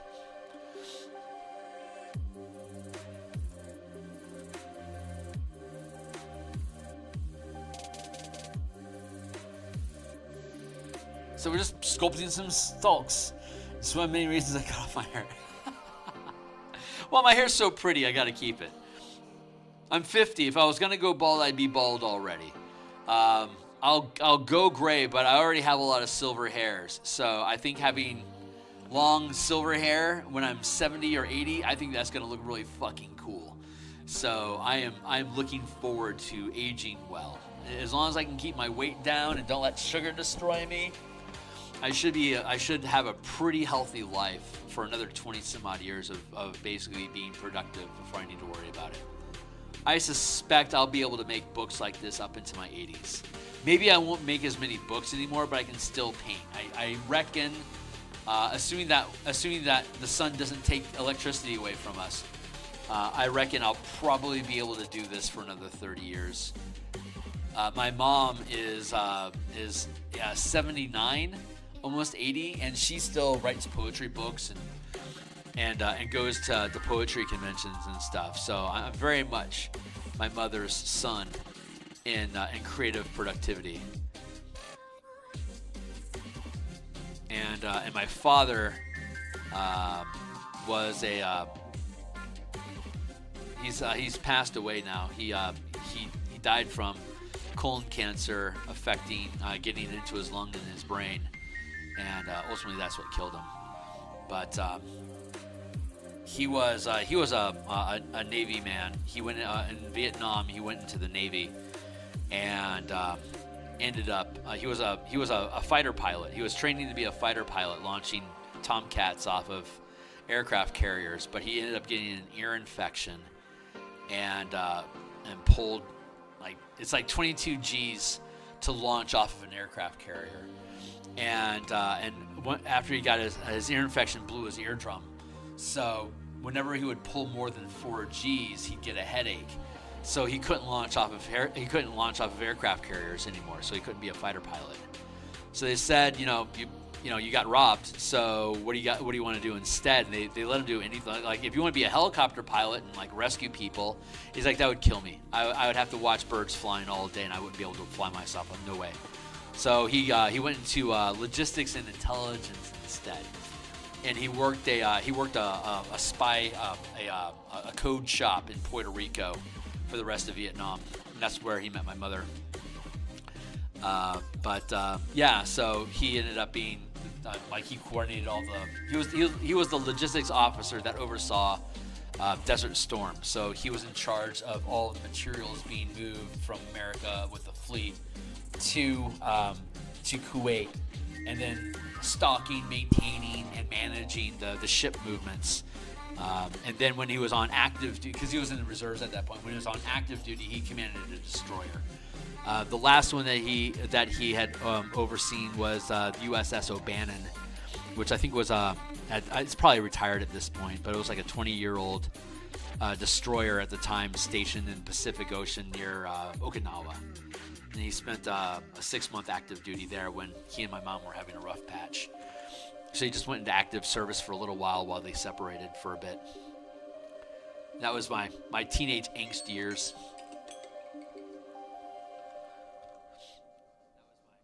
But then and then he retired from that. He became a math teacher at a private college, and he oversaw the creation and distribution of telephone stores and malls in the 1980s. Southwestern Bell or Ma Bell was breaking up, so he became part of the Southwestern Bell franchise or company that broke up out of the Bell phone services. So they were getting into selling phones as a new revenue stream. So he created and set up all the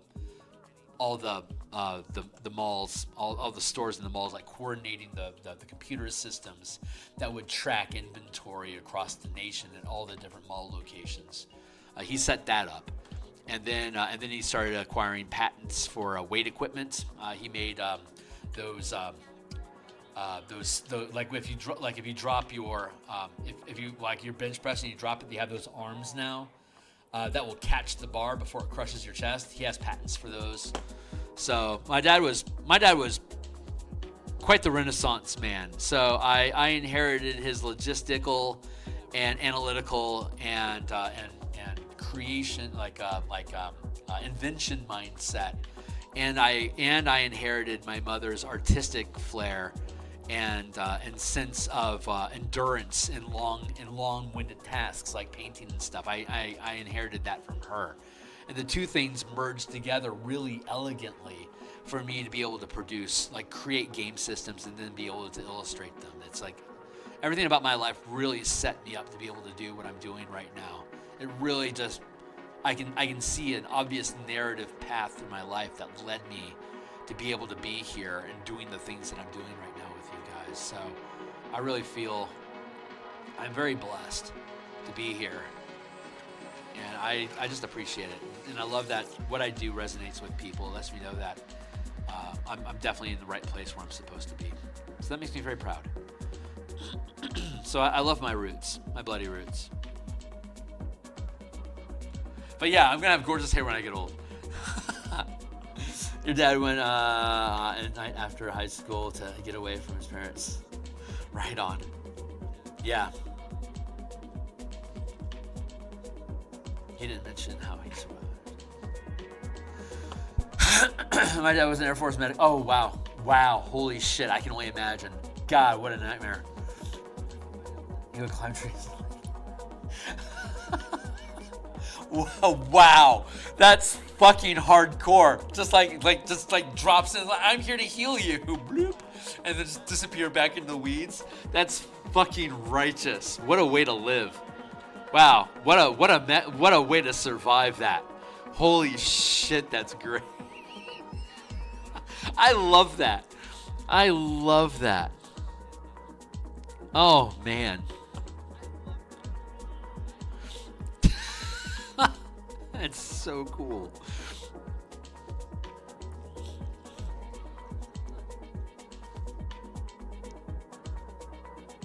Need to get some patents on a few ideas and prototypes. Yeah, go for it, my dude. Please do. It's a pain in the ass, but you know, it pays. If it's good, there you go.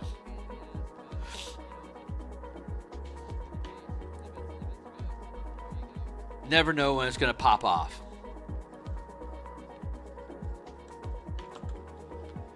Let's build this up like that. I'm intentionally making this a little pale like this because I'm going to end up building structure inside of that, like root, like fronds and sprouts and stuff into this. So I wanted to have it a little bit faded to start, just to set it up to blend into the background. Anyway, words. Bob's your uncle.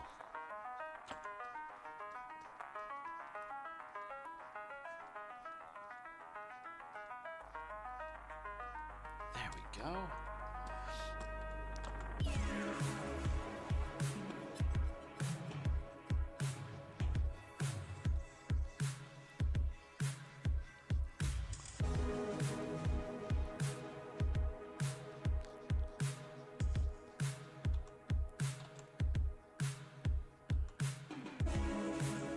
Sculpt that down.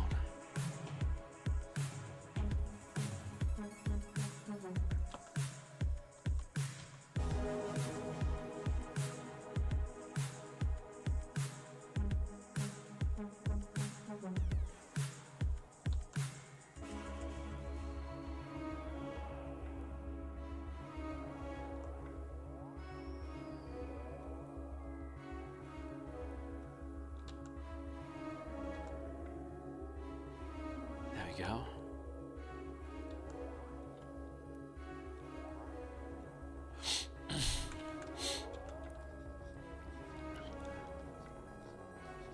Like that. Apparently I'm having a pause and reflection for the moment.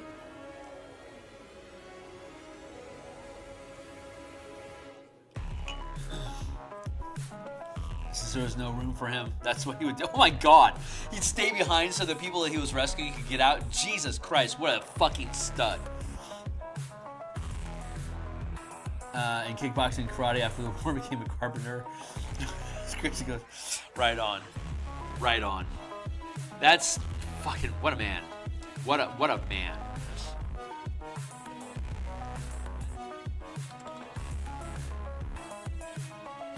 Shit of legends, dude.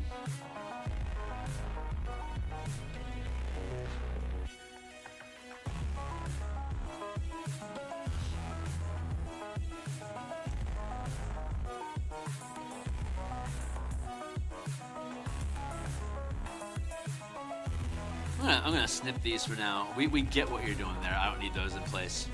We get it. We know we're gonna look for little opportunities to stick little budding outshoots and shit to spit spores at people. We'll get there. So we can just trim this up to get the S curve of this in, get the proper curve of this in place, and then we can build it out from there. So simplifying. We're in the process of simplifying design so that we can move forward easily. Add detail when detail needs to be added. No need to add it sooner than then. So cut it down to its core shape.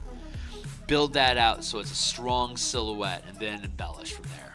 And the path will open up for us to know what that should be.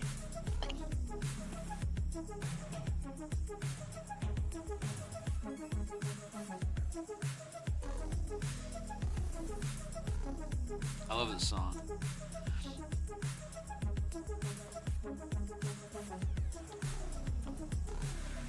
That fat, thick bass is so fun. Bow, bow. Love it. It's a lot thicker than the rest of this song would warrant, so it sticks out. It's interesting to me.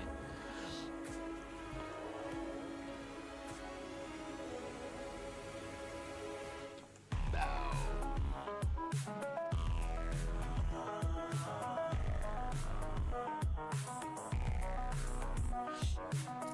Can't prove it, but he claims to spar with Chuck Norris, and it's his credit. He said he lost. Not fair.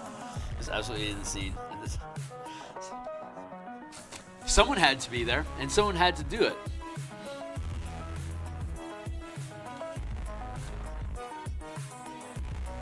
just a matter of time before you meet whoever is involved.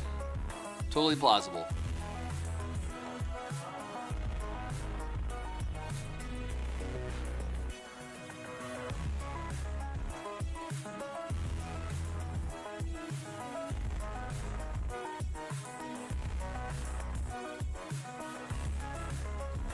Go.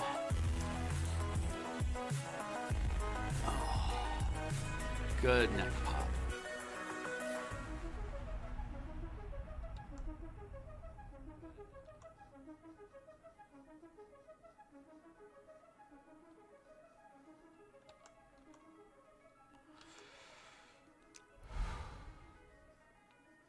My heart surged. There's something is afoot. My heart is surging.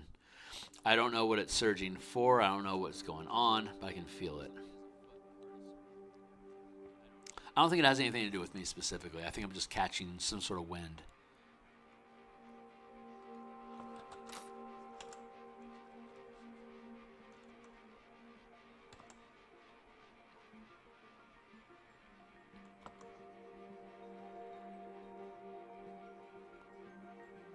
There we go.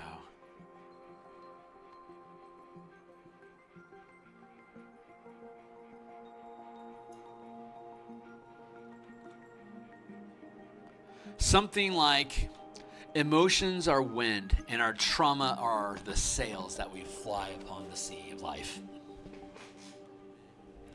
Our movement is dictated by the things that attach to us when we feel emotions coming from around us. They trigger us to have reactions and responses. That's what the sail and the wind is like. And the boat, of course, is our life. The sea is the narrative or our lifetime. The boat is our awareness of it. I don't know where that's coming from. It just popped in my head, so I thought I'd share it. But I often refer to like when I feel an emotional surge as a wind, like a wind is blowing through me. I used to refer to it as like a patch of pee in a pool where you're just kind of going along, and then all of a sudden you're in this warm patch. It's like, you fucking kids. I don't like the vibe of that. It's as accurate a description as anything else, especially when you're around people.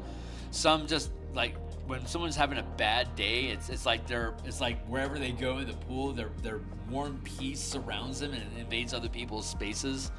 But in this more wind analogy, it's like they're a fart on the wind, and they drive you away because it's just unpleasant.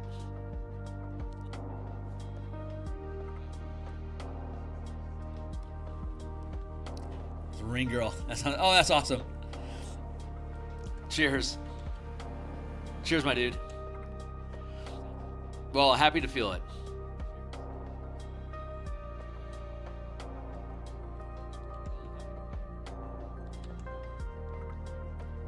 I was playing my guitar and talking to my mom earlier because I was thinking about them. Oh, that's awesome. Well, this is that time of year, you know? Great excuse to connect with people that have gone to the side.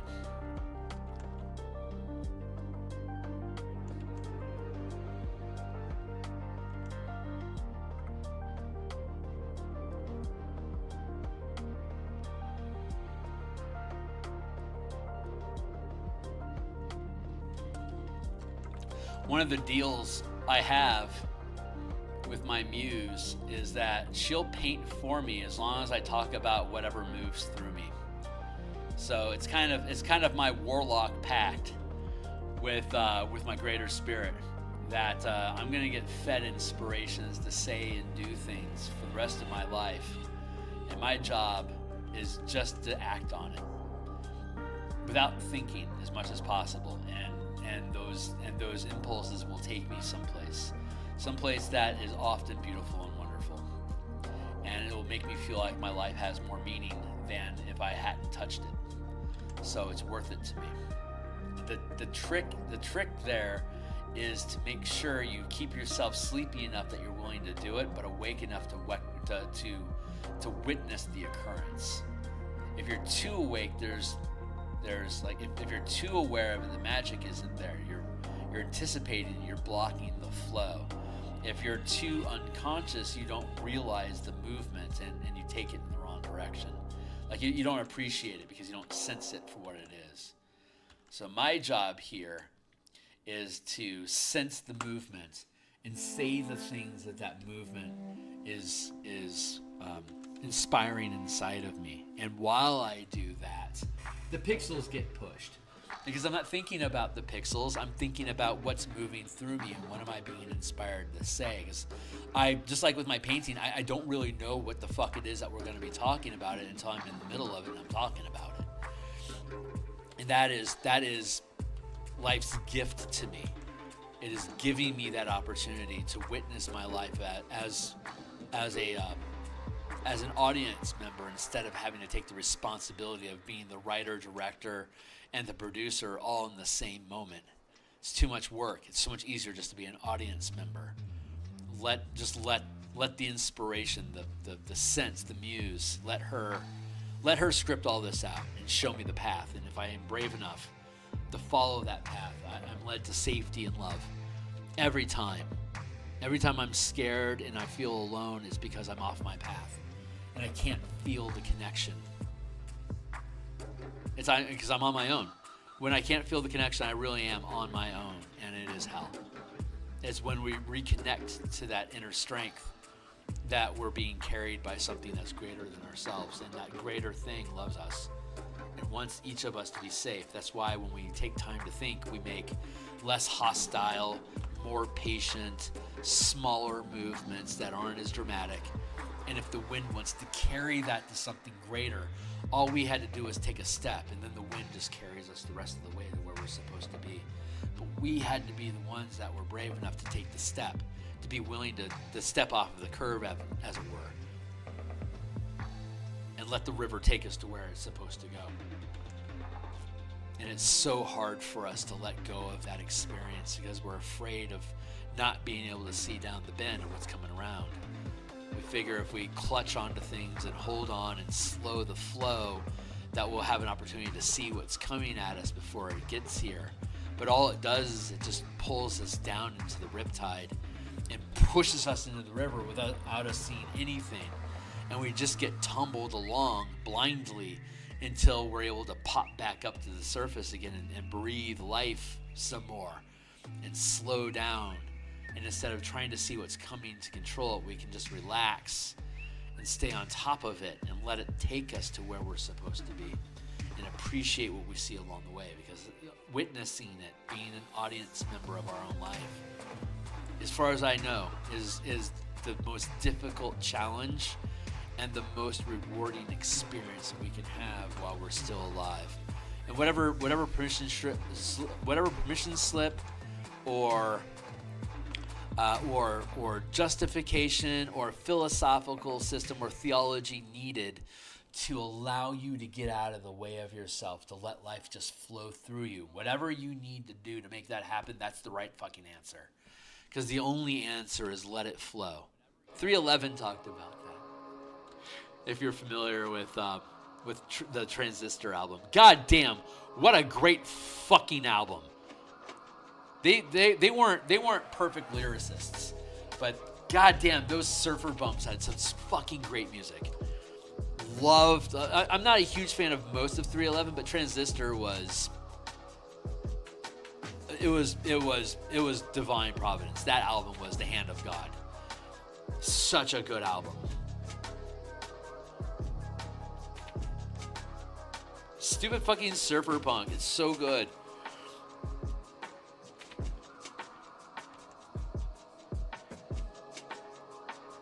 See, this is too much of a block. I need to shave this down to be more of a stalk curve. There, something more like that. Just keep curving that in. It's such a good album. This feels a little off balance. Maybe I need to give you a crook.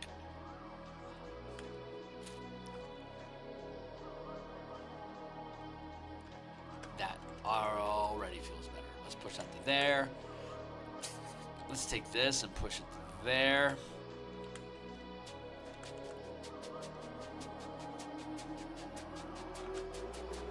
Maybe forward a little bit more. Yeah, that's pretty good.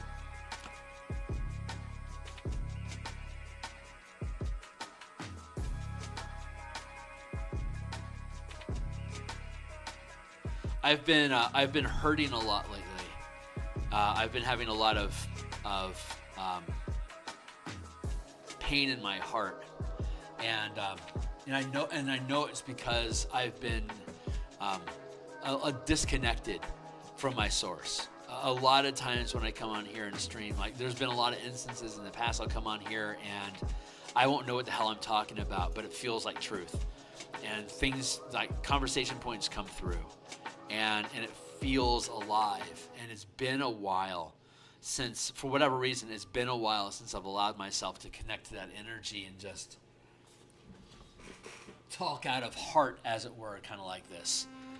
And these conversations, these feelings that come up from me just going on a tear like this, it's a higher state. It's a higher quality of experience for me than just shits and giggling about stuff. Like this feels deeper, and I love connecting to that space. And the longer I stay away from that space, the more painful I feel. The more like I'm lost. The more I like something is happening and I'm missing it, because I'm missing that quality of experience, that deep appreciation of letting go of the reins and letting it flow. I haven't been letting myself flow the way that I love, and I don't know specifically why that is. It's probably just a cycle. We go through cycles of alignment and dissonance. When you go through a pattern, when you go through a period of dissonance, when you have a pattern, like say a triangle, that's a pattern. And if each point is a level of existence or quality in our life, the more planes that we have, the more complicated, the more expressive something can be. But for this triangle to turn into a square, it has to dissolve and be rebuilt into a higher form. And for that to then disintegrate and to be rebuilt into a more complicated form, it has to be destroyed. Oh wait, there was actually a cool trick inside there. Go here to build out our shape like this, and then we can destroy the square inside of it and it becomes a hexagon, a higher form. These different levels, we have this breakdown in shape and uncertainty about what exactly is it that we're doing here. Things are adjusting and shifting, and it looks sloppy and uncomfortable until it starts to snap into view as now it's a 7-point star. Offsides a little bit perhaps, but that's the cycle of complexity. Dissonance leads to higher order. Order are balanced shapes. Dissonance is when those shapes break down and liquefy, like a caterpillar in its chrysalis, for example, coming out as a butterfly. It is reordering its structure. It is reordering itself into a higher structure, from going from a crawling plant feeding thing to a flying fructose eating thing. It is a higher form of life with a more complex metabolism and capabilities that match that higher metabolism. So it goes through a very literal transformation process. We do that too. Our awareness is the vehicle, and the emotions is the fuel, as it were, the wind, as it were. Like we were talking. Anyway, I've recognized that the pain that I've been feeling was disconnection. So I don't necessarily know if that means that I'm going to be waxing poetically like this in philosophy more often on stream in the future, but it's welcome. To me, it's very welcome. And if it decides to express itself here while I'm pixeling and just talking out of pocket, as it were, anyway, then I trust that process, and that it's going to lead my channel in the conversations and lead me to the people that need to hear whatever the hell it is that's coming out of my mouth at the time. It's not for me. I mean, I get to enjoy it happening as an audience member, but I'm not the one that's carrying that signal. I'm tuning into a signal that I've been training myself to be able to broadcast in conversation.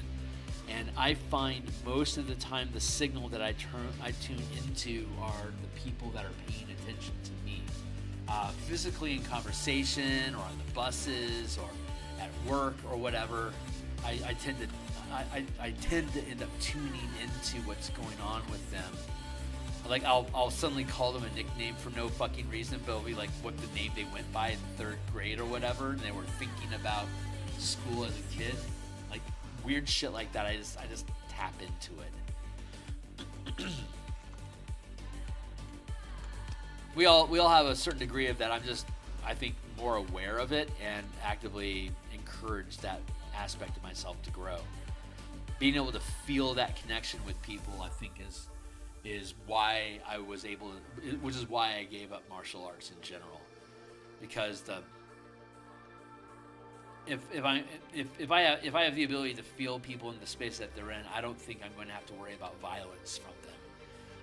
I think that energy that gets created from tapping into somebody this way makes it difficult for them to want to be hostile with me, because I think the feeling that I'm radiating is themselves.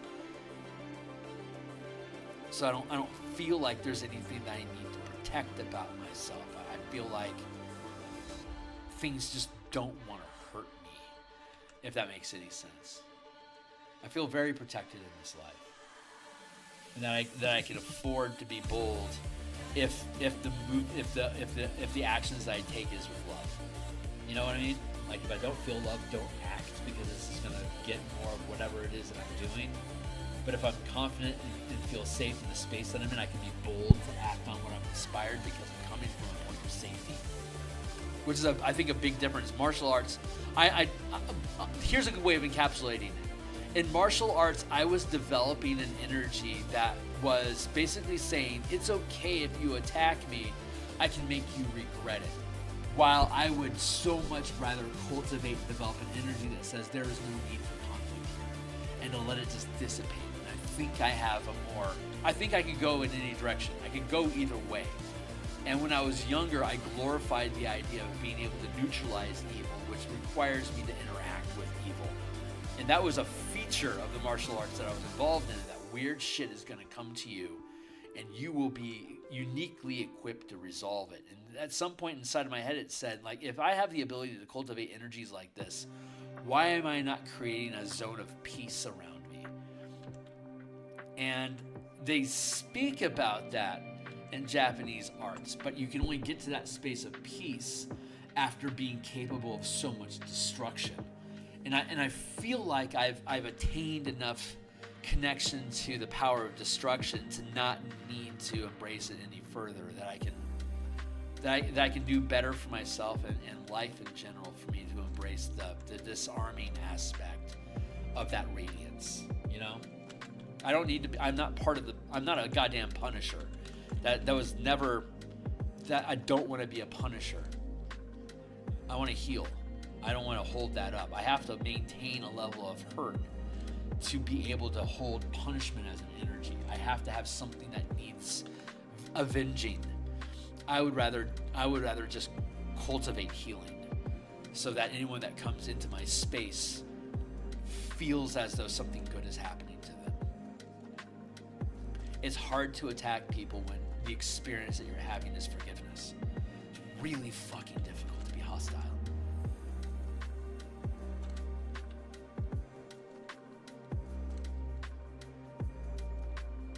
I don't know why I'm talking about that, but there it is. So whatever that was for, whoever was supposed to hear that, enjoy, because I have no idea.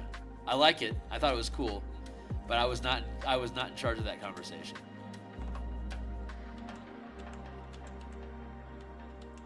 And our stalk is about done, so that feels pretty good. The outline is, so this is the base. We were talking the other day about the two different type of gears that we do. One of them is a more painterly Bob Ross sort of feel, where we're creating elements of our piece, and we just melt the color into it, and the thing happens. The different direction that we produce art from is where we're at right now, which is we create a silhouette that defines the positive and negative space in the piece, and then we fill that space in with the colors that are appropriate. So that's the method that we're using right now, because I like the line of separation that gets produced for that, and I'm feeling that these stalks that are growing out of Lotharia, that that would be an appropriate way to express them, to use this outline sort of effect. So so here we are. That's what we're doing. Tell your muse you made an old man cry. God bless you, my guy. Thank you. I'm glad I could be here. But she already knew that, right? We all have, at some level of reality, we all have the same muse. It then gets filtered down into ancestries and religion and nation and neighborhood and family bloodlines. It filters through these different lines, but it's all coming from the same human source. And it disperses itself into these different paths. So kindred spirits, people that just automatically click with each other, are like rooted together closer to here. Like you might not like or even feel related to cousins, second cousins, aunts and uncles, stuff like that. Like they feel too different from you. It's like you don't feel like my family, but then you could like stumble into somebody and you just immediately feel a connection with that person. It's because you're connecting to source muse through different pathways, and your friends are probably philosophically or like morally aligned to each other, stronger than the bloodline connection that you have like with your cousin or your aunt, for example. That's why you can click faster with some people than others. It's because that connection point gets you to a higher state of reality faster with those sort of people.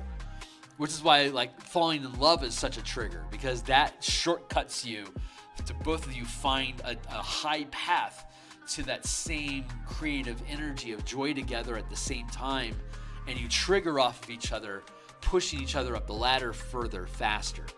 And it's temporary. It's designed to get you to a place to feel a level of elevation that you can be creative with that person, and most likely as a result of that creative energy and that love, have a child. And then that child gets born, and through the energy that was connecting you two together, they buy into that stream and they become part of that lineage that filters through. And then that love falls apart because it's not supposed to last forever. It's going to crumble, but if you connect with that person in more than one path up to a higher source, your relationship survives through the transition of the honeymoon breaking, right? You come back to being who you are more often. Like you allow your differences to stand. You recreate your ego barriers around yourself instead of letting them be so porous to let this person flow through it. You recoalesce into your more core nature of who you've been in this life. And a lot of times that won't resonate with the person that you're with, and that's when you see divorce and separations or people breaking up and stuff like that. But you connected to be able to create a new life that would benefit from that emotional string that the two of you created together to create different circumstances inside of a new person to have a new narrative and certain to the story, if that makes sense.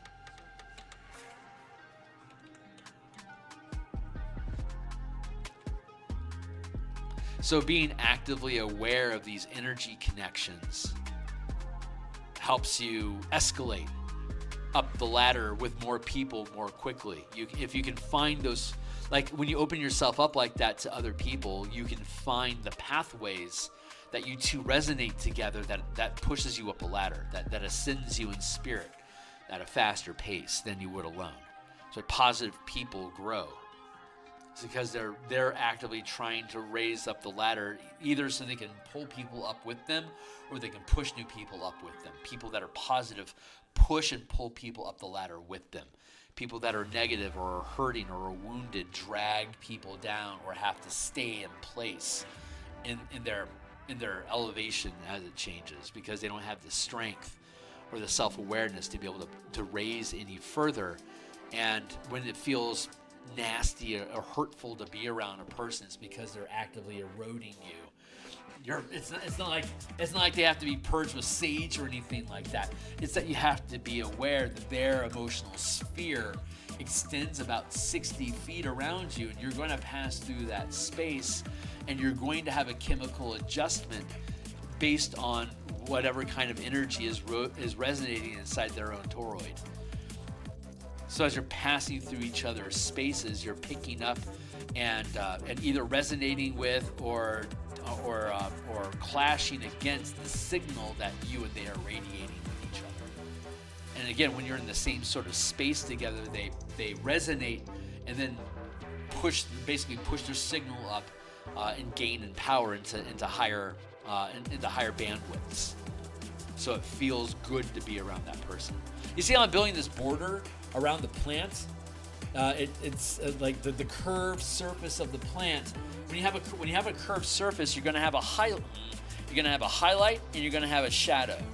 And this form of illustration that we're working on now naturally goes around that path, because as I get closer to the edge, I want to reduce the intensity of color that I'm adding in, so I don't accidentally color outside of the line. The black silhouette that we have is the outline that we can operate inside of. Now we're just creating highlights. We're basically creating this curvature to show the three-dimensionality of this shape. And it just happens to be a conical, tentacle writhing sort of twisty-turvy shape that is moving away and towards the camera depending on how it's oscillating around, how it's flipping around. So I think that's why we ended up going with this style of art, because the cylinder that we're producing here, it's this method of trimming away at the edges to not paint outside of the line is the same visual that we need to show shadow around the edges of an object. So very complementary in their style. And it doesn't have to be perfect, because we're going to end up adding like twigs and shoots and little blossoms and stuff along it. We just have to get it roughly correct. So we don't have to murder ourselves on it. This is actually almost done. I'm just letting the lines smooth themselves out and see what, how it eases itself in. Like these little burrs here, like you can see these little burrs that are sticking off here. Like these are good places for us to put little shoots like that. But we'll get to that. That's not where we're at right now. We'll do a separate layer for that to blend it in. But these imperfections that we have in the curve, those are natural points for us to create thistles or blossoms. So we're keeping an eye out for those and not sweating ourselves for not being liquid smooth. We don't need a liquid smooth curve here. We want it to be a little rough for the plant to grow from its deviations.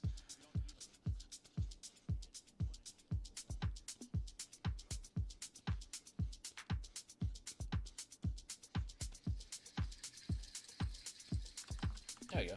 Now we're just going to leave that one like that for the moment, and we're moving in transition. We're taking each of these in stride with each other, so that we're developing the whole piece step by step together.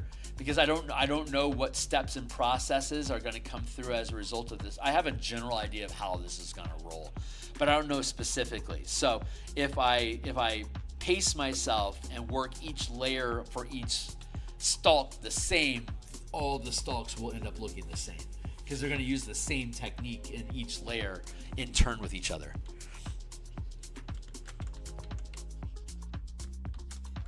Let's be here. What is it, 9:30? Yeah, 9:23. So we're doing great. This isn't exactly where I thought I would be. I thought we'd be maybe a little bit further, but on the same hand, we all know that everything always takes Phil longer than he thinks it's going to, because I allow myself those meandering tangents that makes the ride so delicious. So that means I won't arrive when I think I'm going to arrive, but as Gandalf says, a wizard arrives exactly when he's intended to. I like to say it that way instead of when he intends to. I think it's more appropriate for me and my muse to say when I'm intended to be there.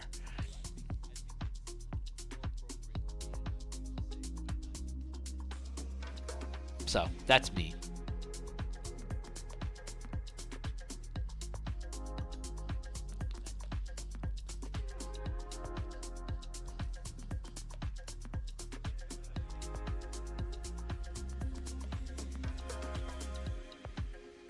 There we go.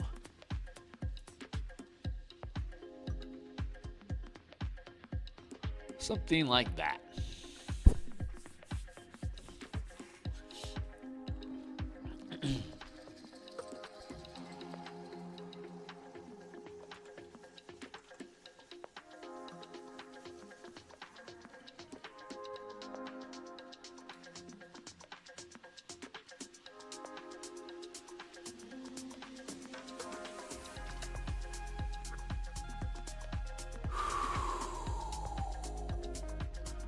Yeah, there's movements today. A lot of emotional movement today. I'm okay with it. I don't know why or where it's coming from, but I can feel the movement.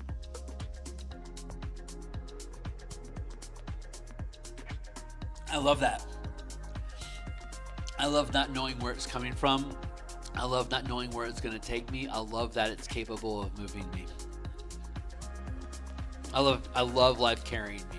Nothing feels more powerful than life lifting you up and carrying you to some place you didn't expect to be. Like, this is where you're intended to be, little one.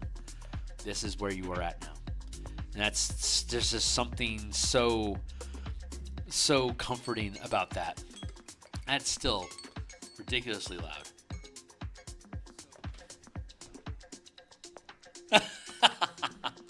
Right. Well, the emotion is welcome.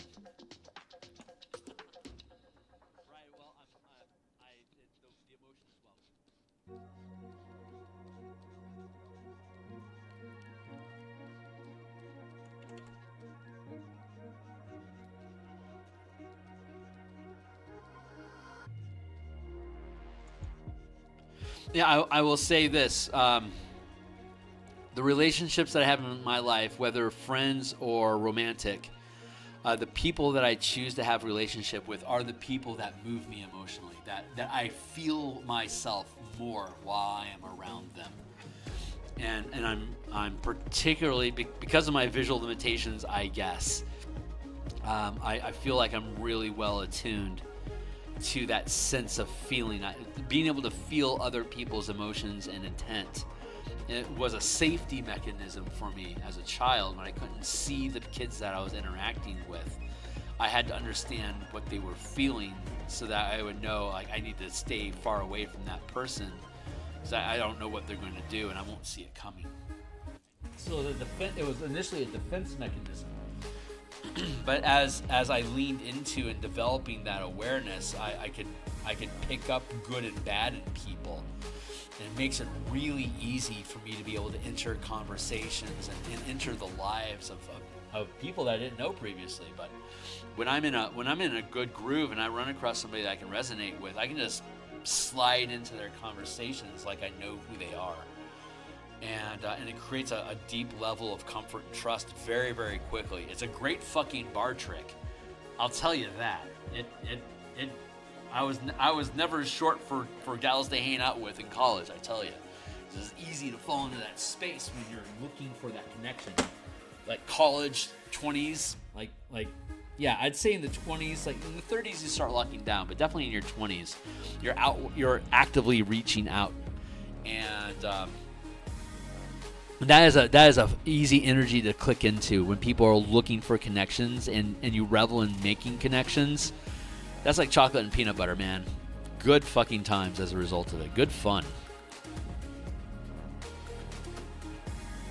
Good fun. And some of those people ended up being people that I still like play D&D with online. Some I enter into long-term relationships with. Cheers, cheers. There's a burr. Let's put it there. I'm starting with the smaller one first, and then we're evolving into the larger ones because I want to use the smaller ones because it'll have less shoots and fronds because it's smaller. So it'll be easier for me to get a language going initially here and what feels like a good balance point. And then we'll be able to develop further from there.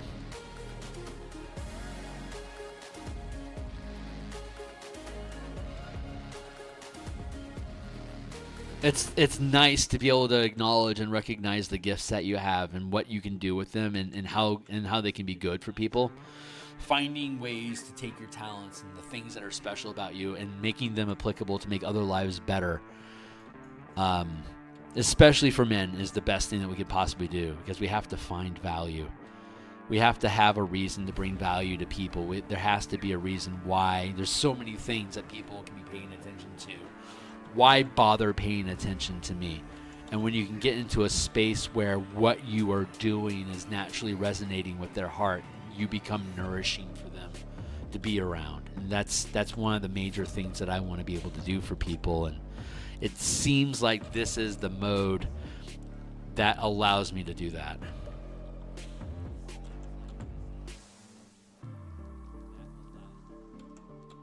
Okay, so we're creating these little...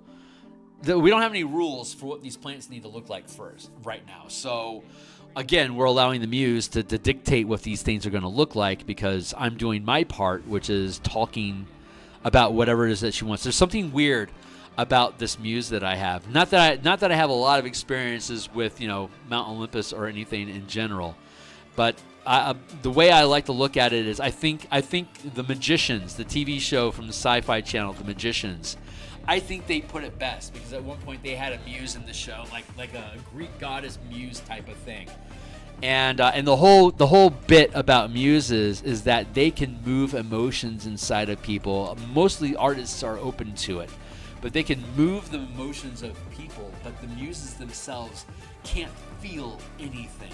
They have to be inside of people and helping them with inspiration to feel anything. So muses that get addicted to the human emotions of creation actively put themselves into artists that are creating things so they can feel that life creation. So it's not parasitic, it's a symbiotic relationship where they're desperate to feel something. And artists are the best vessel for them to feel what they're looking for. They're looking for divine levels of grace. And they can produce that through people, and to us it feels like inspiration and guidance, and it's beautiful on both ends. But knowing that's the game, I can identify where I am in that process, how I'm benefiting from it, and why do I want to continue with that and enhance that connection to be able to enjoy what opportunities are there. At least that's the way that I've learned to look at it. And I think everyone has a cadre of co-pilots and engineers that are helping sculpt life for us as we live it. It's just I've taken a long time to try to understand those machinations that I feel and how they interact with me, and to be able to identify them. I have a swarm of gremlins, I guess is what you could call them.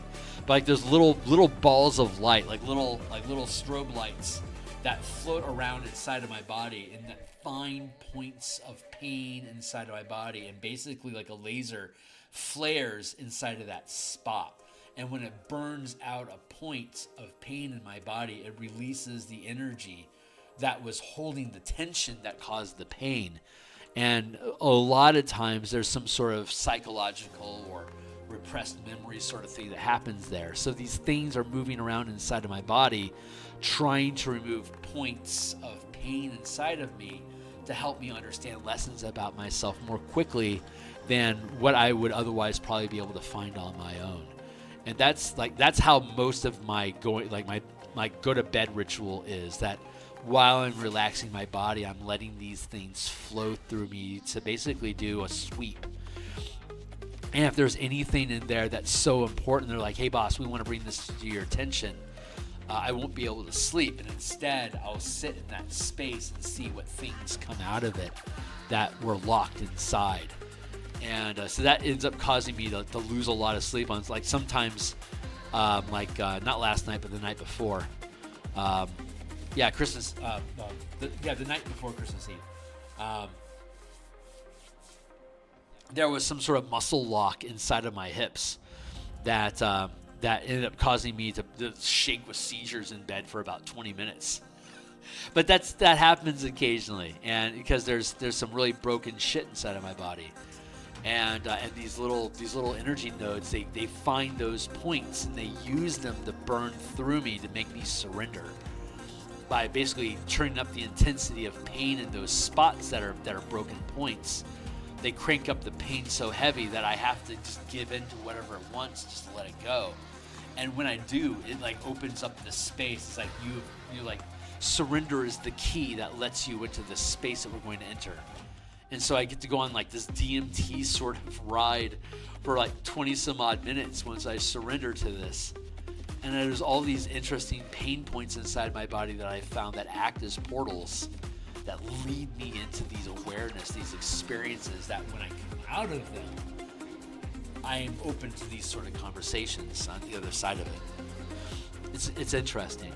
I like see how rough and like crusted over and like wooded the shape is becoming, because we're expanding on these little imperfections of the curve. We're embellishing them to become intended features. So every time we make these little burrs, they come off and like we have this thistling effect. I love this. I love where this is going. This is super fun.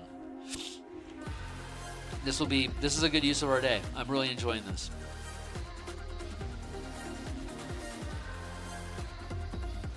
And maybe I'll do the last. The last one is the plague tree, or the tree of woe, depending on the conversation. But there's a willow tree that instead of being turned into necrotic ooze in the forest, it instead took ownership and strengthened with the necrotic. Now it's basically an evil possessed tree that, like a whomping willow from Harry Potter, it's got these clutching branches that'll stab and pull you to it, and it'll sap your blood out of you and then leave you as an undead corpse hanging from its branches. That's the last thing that I need to illustrate. So we did it. We have it's got a 60-foot canopy, so it's huge. And it's a tree, so it's not like it's gonna walk anywhere, but it's so big that the branches will start to come out of the fog before you can see the trunk of the tree that's supporting it. So as you're going through this thick fog, you're gonna start noticing drooping branches, and by the time you get to the middle of the tree and find out what it is, you're already inside of its canopy enough that it can start closing in and stabbing you and dragging you to its body to get bled. If you're using the Gatekeeper plot line and you use the Tree Stride ritual to teleport you to the Manifest Zone, this is literally the only tree that survived in the Manifest Zone, and the Druids didn't know what it was. They just picked up on there's a tree in the Manifest Zone. We can Tree Stride you to that tree as a sort of plane shift or teleportation effect that Druids have access to. A Tree Stride ritual that can take you to any tree anywhere on the continent, or with enough juice, the world, by stepping through a tree into the destination tree. And they were just trying to be efficient. So they lead you to the closest tree to the center of the nexus of the Manifest Zone that they can find. And it just happens to be an evil fucking tree that wants to kill you. And it's got a 60-foot canopy, and you arrive next to its trunk. So you have to fight your way out of the tree to get into the fog of the Manifest Zone, and then stumble blindly in the Manifest Zone to find the Nexus. But your first introduction to the Manifest Zone is, I'm dropping zombies on you to attack you, to hold you, and then I'm going to stab you with all my branches so I can start siphoning my blood and then kill you. So like, welcome to the Manifest Zone. This tree is your host. So that's the last illustration that we need to do. After this one. That's what we were planning on doing. So I may spend some time on Monday doing that. If I feel inspired, I'll do it on Saturday and then finish it up on Monday. But my intention is to be done with all the tokens by Tuesday, so that when we have our day off, art session Tuesday morning, we'll be working on those little corner pieces, like those little terrain pieces we were talking about earlier. There. This is feeling pretty good. I don't want to take this piece further than this right now. This is a layer. So I want to take this same layering and thistling effect, apply it to this one and to this one. So again, we're replicating this production pattern so that they can look the same, so they're obviously of the same by looking the same. And if I get too far down a process of layering, I'll lose the energy and understanding of where this is going, and then I won't have that replication that I need. So I'm about ready to stop this process here and begin it on the next branch over. And I'm giving myself till 11 o'clock today, and it's currently 9:40. So we have about an hour and a half-ish for us to complete this piece.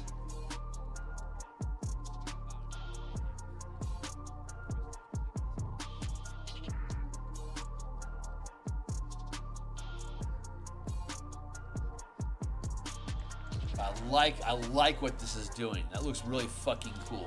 I need to step away for a hot second. I'm not going far. I just need to check my phone. My phone is dying. It's old. It's having a hard time holding a charge. So I have to turn off the phone to recharge it, which sucks. So I have to leave the phone on all night in case something comes up that needs my attention, and so that my alarm will work. So when I wake up and I jump online and start painting, that's when I turn off my phone and charge it, because I can. No, I'm not going anywhere yet. Oh, right on. That's me, man. I brought it with me. Gotta go draw. I wasted a whole lot of... Have a good day. Right on, Def. Dude, thanks so much for hanging out with me today, guy. I really appreciate you. Really appreciate you swinging by. I hope you have a fantastic day, and I'll see you on the other side. I've got a text message here apparently, so I need to see what that's going to end up being. All right, continue with the same process. We're grabbing our barbs here, and we're just building this thing out, looking for where all the little snaggle bits are, where it's natural for us to have little expansions, and little snarls. There we go. Yep, I was right.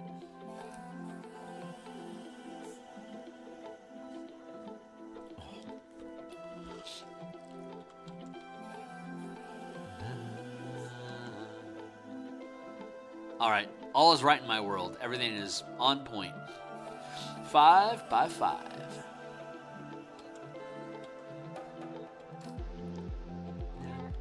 Yeah.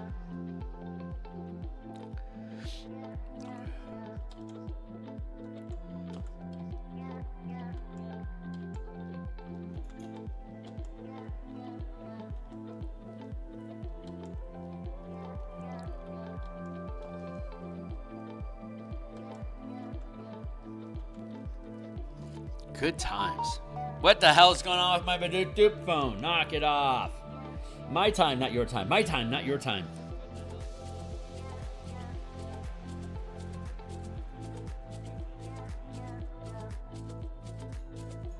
All right, we're good over here. Yeah, we're doing good.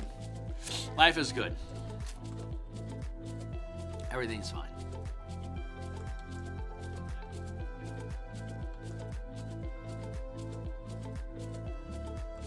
Not here, here.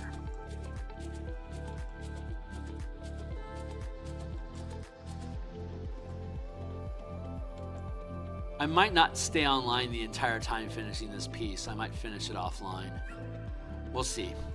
I'm starting to feel a drain, so I don't know how long I'm going to persist with this piece here online with you guys. Normally I only stream for about an hour and a half every morning, so I haven't. I used to have more endurance that I'd be on stream for 4 hours at a time, like a year or so ago, 2 years ago. I'd be online for like 4-hour bursts. But that has my schedule changed, so that I haven't had that. I don't stream that long very often anymore. And as a result of it, when I push past 2 hours, I start to feel fatigued. But it's just because I'm not running marathons anymore. I'm being a casual jogger instead of a a marathon runner.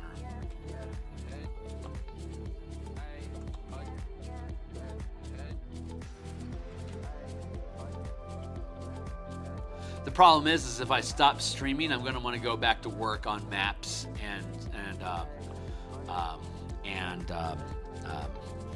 layout, hyperlinking and stuff like that, like all the actual text print stuff for illustration integration. Integrating the art is where we're going to be next on the piece. As soon as I finish the map tokens that we've been like I'm doing map keys right now, showing like little spots where different like sort of conditions and effects and defining different shapes and stuff on maps. That's currently what I'm doing off screen, is building those map keys for all the different maps inside the adventure to spell out what different things are. And I'm almost done with that process. I might finish it today, probably tomorrow, I reckon. And so that's really forefront in my mind of just hammering through that stuff. And I know that as soon as I stop doing this, I am going to want to do that. So I'm trying to stay on this piece here on stream with you guys to get it completed so that I can stay ahead of my illustration schedule on stream for a change and stay focused on where I said I was going to be at. But I'm about 85% cached. I'm running on my last 15% here right now. God damn, you're still so loud. So we'll see. I'm giving myself a permission slip to stop if I am motivated to stop, to not guilt myself, because if I got to go, I got to go. I'm not quite there yet, but I can feel that I'm close. So giving you guys a shout out about that. When we finish, we're finished. And I ran out of music. That's probably one indication of why I'm fatigued. I have outlasted my playlist on Epidemic. So let's go back to Epidemic and let's refresh that. Let's start here. There.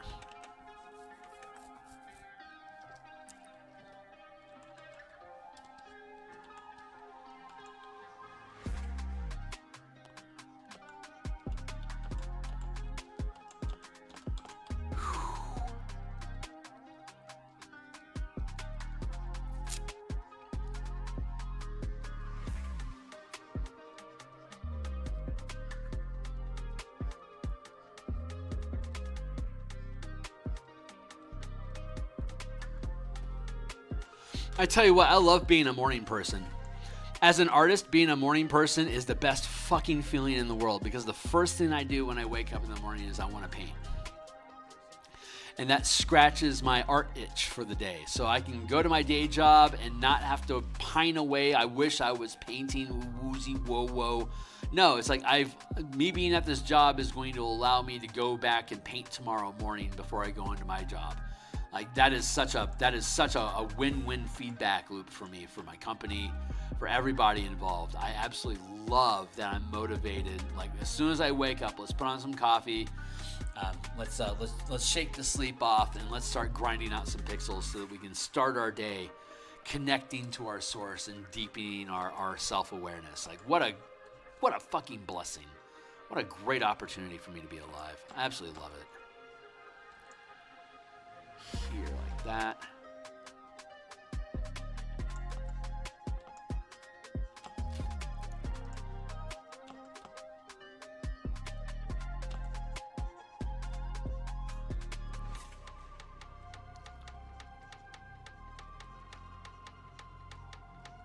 Apparently I have a hole in my sock and my pinky toe has found it. I hate it when my little pinky toe pokes through a hole in my sock. It's like the only thing. It feels so exposed. It's like, yeah. Unpleasantness. Oh, God, I love these shapes. I love these shapes so much, how they bleed into each other like that. It's so, God, it just feels so plant organic to be like that. It feels so good. Let's see if I can find that energy again over here.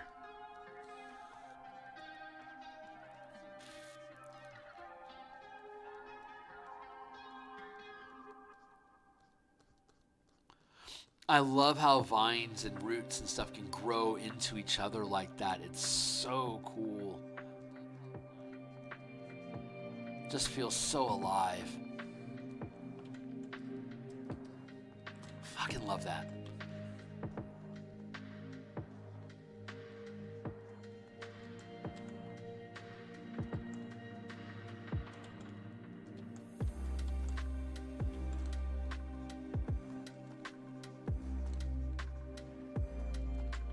Just keep building this out. Yeah, this is gonna look great. This already looks great. These things are fucking cool.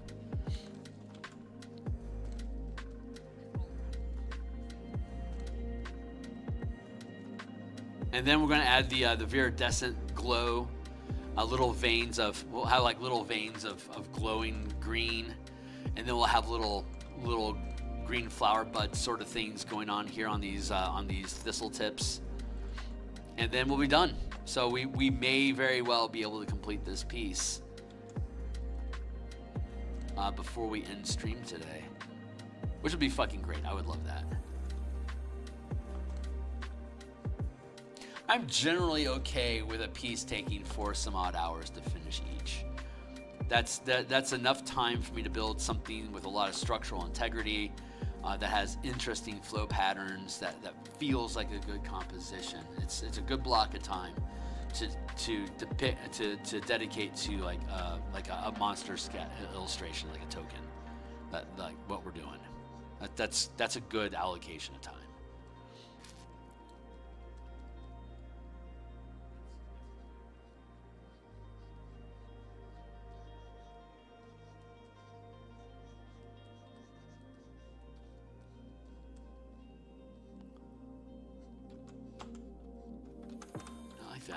Like that.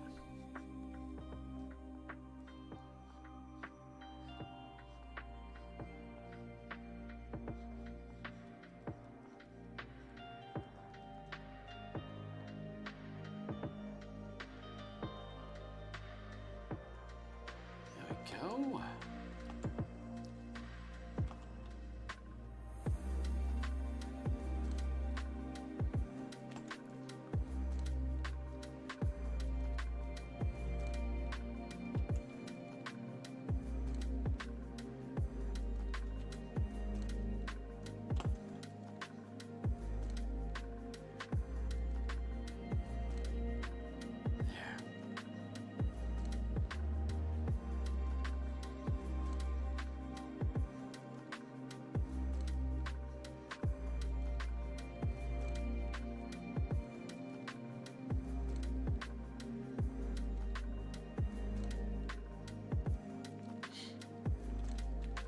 Sorry, I'm back over here. I don't know why I'm saying sorry. I got pulled back into here because I saw this gradient patterning here that we're working on. Like this little subtlety that felt really good. So I wanted to take a few moments here to traipse over and play with this fade feeling. Get that blend going there. It feels so good. These lines are on fucking point today, man. My curves are on point.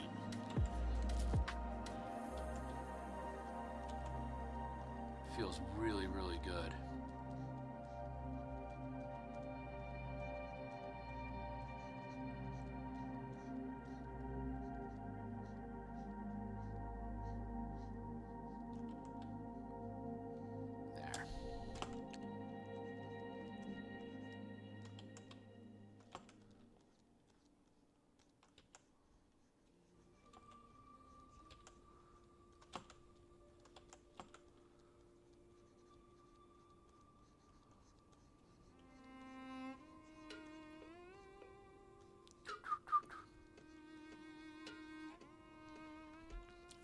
There. Much better.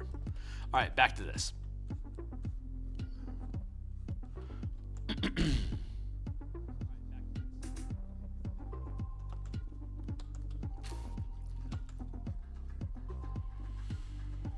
There we go.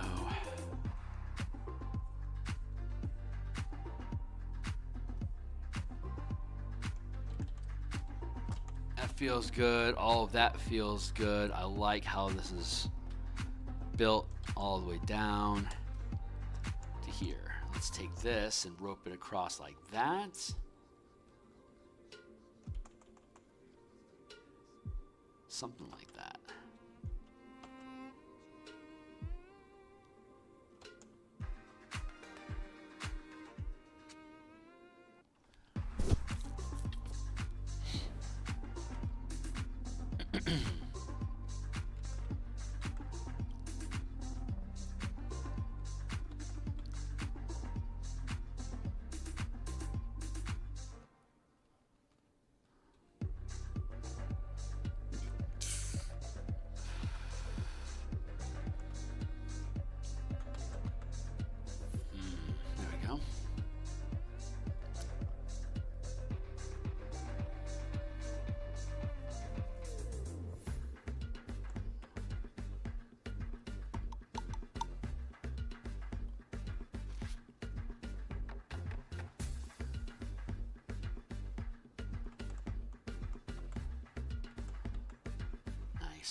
There we go.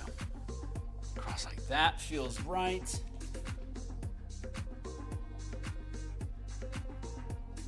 Oh yeah, that's a big old hole in my sock. How obnoxious. Hold on, I gotta fix my sock. That hole is driving me frickin' batty. All right, there we go, fixed.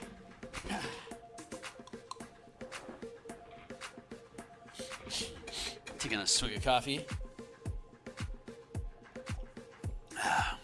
Welcome to the mix, new folks. Here's what we're working on specifically, this plant monster. We already finished the white and the wraith. So we're working on the third, this is the 16:9 format that we use for PDFs. So this is a PDF only product that we're making here for Eberron. It fits on your device and full screen. Each column is a separate monster. These are the stats from the Dungeon Master, from the Monster Manual for D&D. It all just conveniently fits into space like that very, very nicely. So we're just focusing on this monster token here right now. We have one more monster token after this one, but we will not be getting to that one today. Once we either finish or find a natural stopping point for this piece. But we're getting very, very close to done with this piece. So I'm hoping I have the strength to sustain myself here on stream to the point where I can finish this. Because if I'm going to put in the time to finish it, I may as well do it online. So as soon as I log out, I'm going to want to do things like map keys and shit like that. And I got a lot of map key stuff I still have to do. It is like pulling the map apart and then putting it back together again in the form of a list. It's just, it's grueling. It's exacting. Like you have to know, like to the pixel, where each piece is going to fit so it stays balanced with each other on the chart. It's super obnoxious, but it's very satisfying when it's done well. It looks really, really good, and I'm very happy with it. It's just the actual creation process is so obnoxious. So I'm technically procrastinating right now, and not because I won't be doing that stuff because it's boring work. I'm not going to do it on screen, and it requires a lot of my concentration, so it's slower work, and it doesn't leave me open to being able to freewheel conversations like I'm doing here when I'm doing stuff I have to focus on. So focus on me sort of stuff I do off stream and just get the stuff done, because it's not going to be entertaining to you guys. And I save all the light effort, zero brain energy, can talk about whatever and bullshit with people all day while painting sort of stuff for on stream. But as my skill set continues to development, there's a broader and broader set of tools that enter that default state of I can just BS with you guys without having to think about it. But all things in time, we'll get to where we're supposed to be. And whoever it is that we're supposed to get there with will be along. So, cheers. Appreciate everyone that spent some time with me today. Very, very much appreciate you.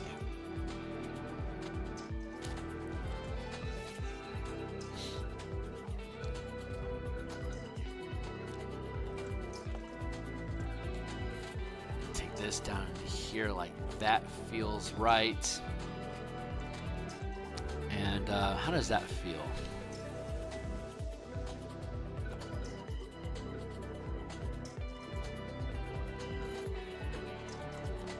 maybe that feels right.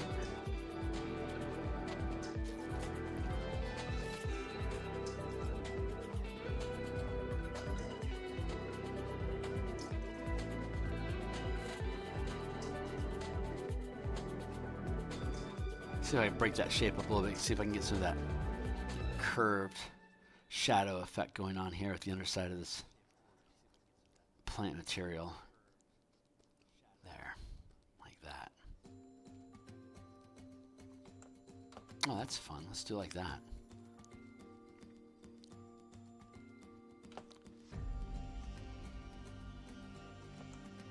Oh, I like that. That feels good. We'll do that.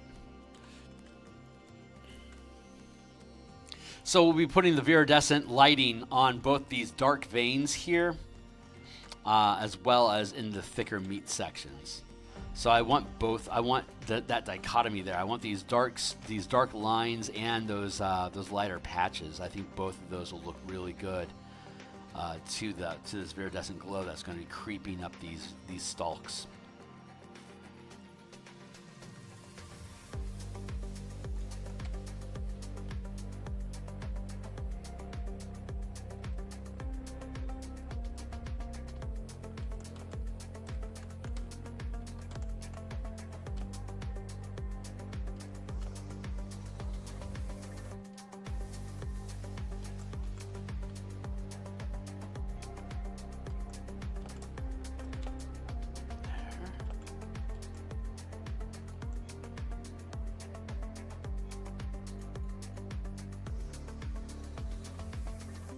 Build that out a little bit more.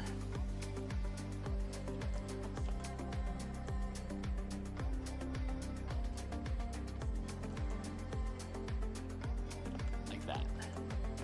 There we go. That's the shape that we're generally looking for in this.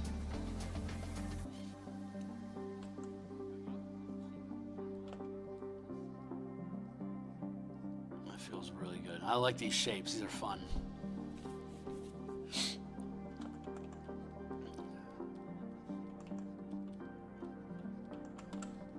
Push up that smudge a little bit stronger. Push these pixels around a little bit better.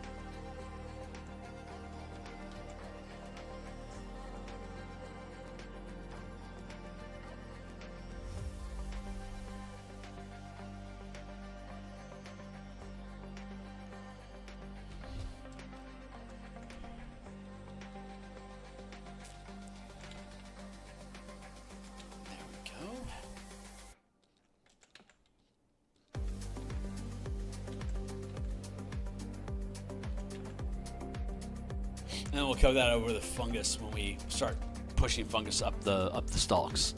This is inspiring me to add more depth over here.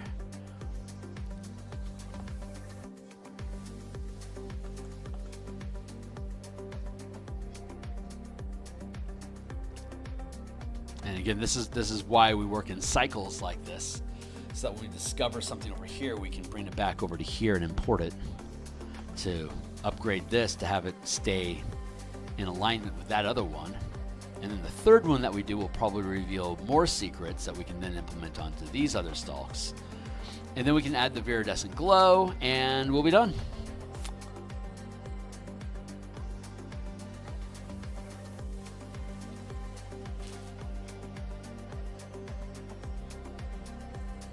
Oh God, I fucking love these shapes. They're so cool.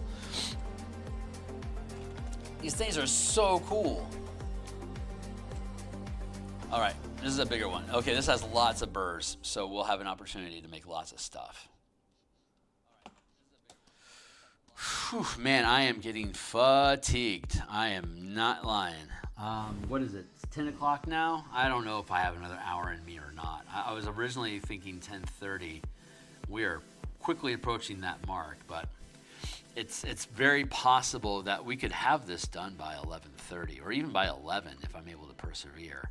It's just everything's starting to feel super heavy and weighed down. I know that I'm running out of productive energy when I feel that.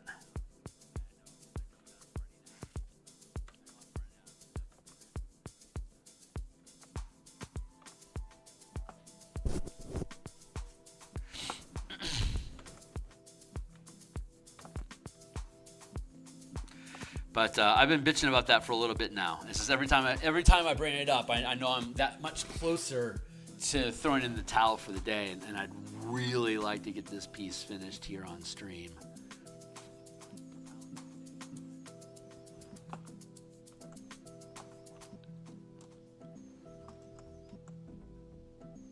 That's natural bend. There we go. That one's a little bit more natural there. There's a spike there.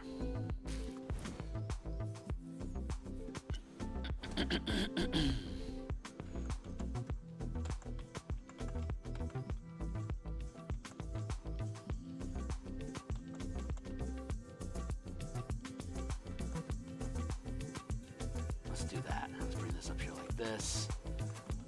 Let's build in here like that. We'll take this spike here. Let's bring this around. God damn, that's loud. Why are you so loud all the time?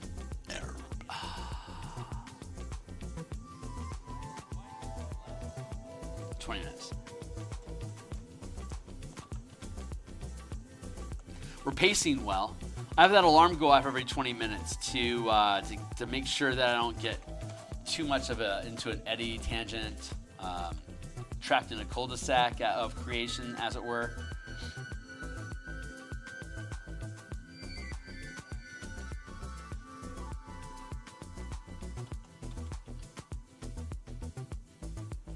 I mean, so far we've been moving really well. We've been agile today. I'm very happy with that.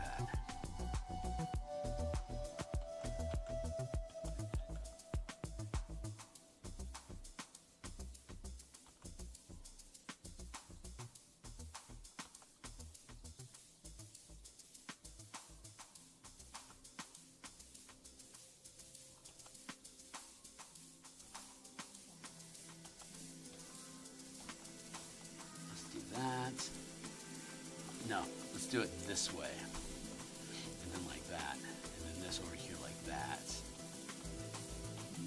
That should feel pretty good. That'll be an interesting shape to flesh out. So let's flesh that out.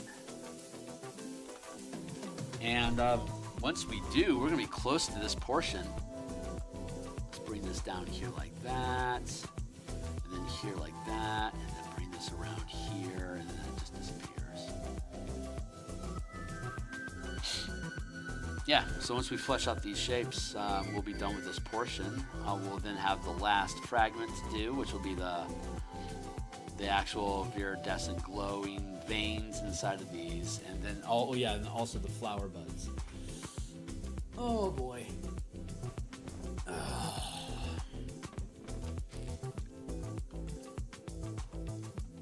This is in no way a significant piece. It's just an incidental monster. It's a piece of the ecology that makes the manifest zone flora work the way that it does. It's a component to creating more undead. So it has a definite place and it deserves its own token, but it's a minor piece, and I'm kind of going in on this, like going in hard on making this thing look cool.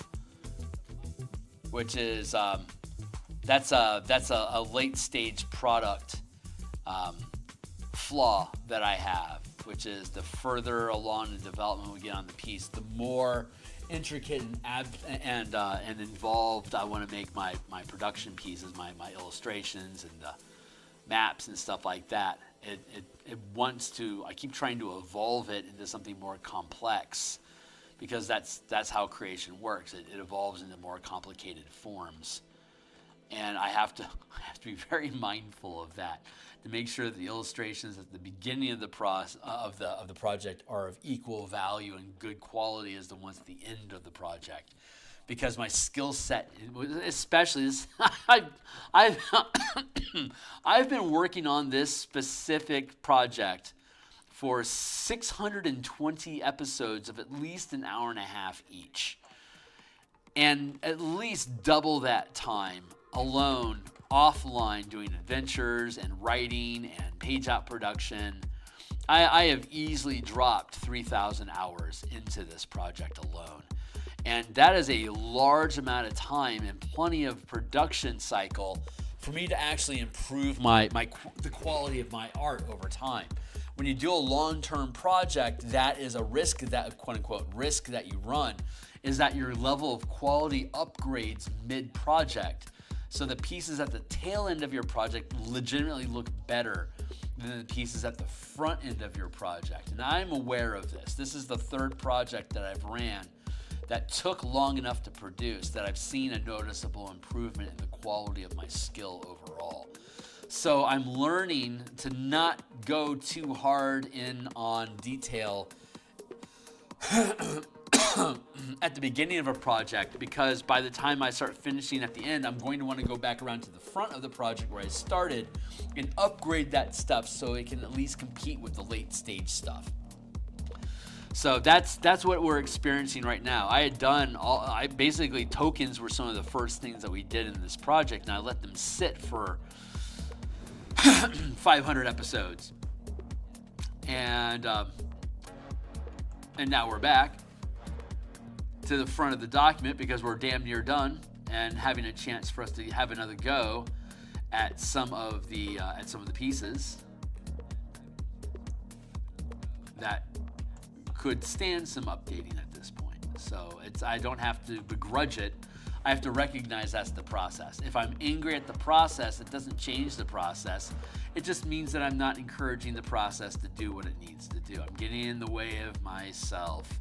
So if I can recognize the pattern and embrace how that pattern is productive, I can get behind the pattern even if I don't necessarily like it. Because whether I like it or not, it's part of what we go through to get to where we're going to be.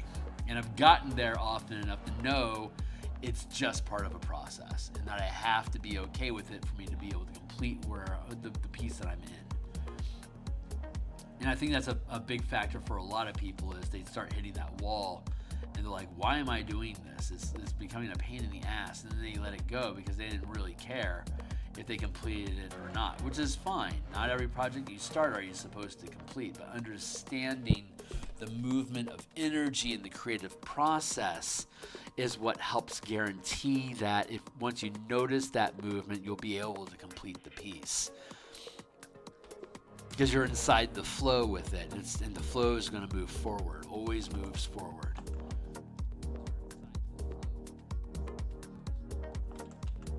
If that makes any sense.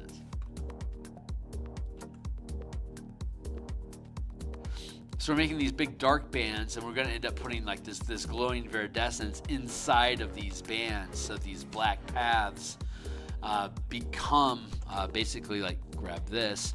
These black paths will end up being like these little veins like this flowing through the piece. And then we'll smudge those out so that they become radiant and then cause a glow going up. And then we'll have like little buds and stuff here at the top that are also glowy.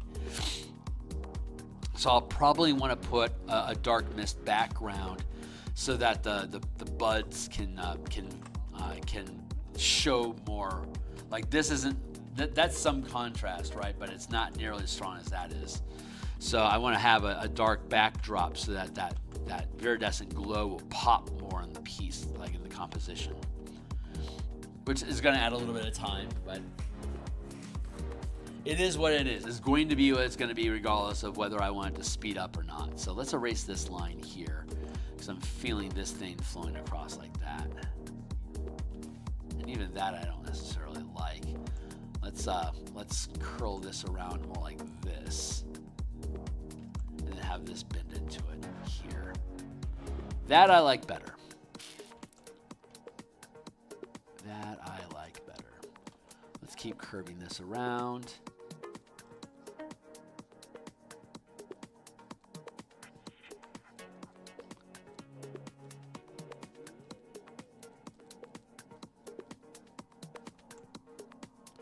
Yeah, like that. Fade that in.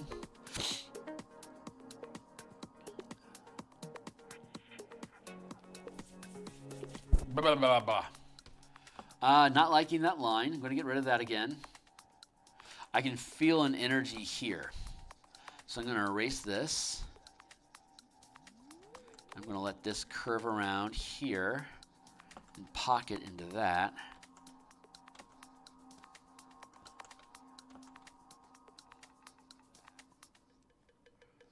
Curve around here like this.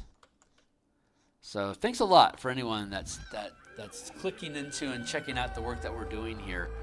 I illustrate books. I create books and then I illustrate them. So in the mornings like this, Monday through Fridays, we do artwork for the books that I publish.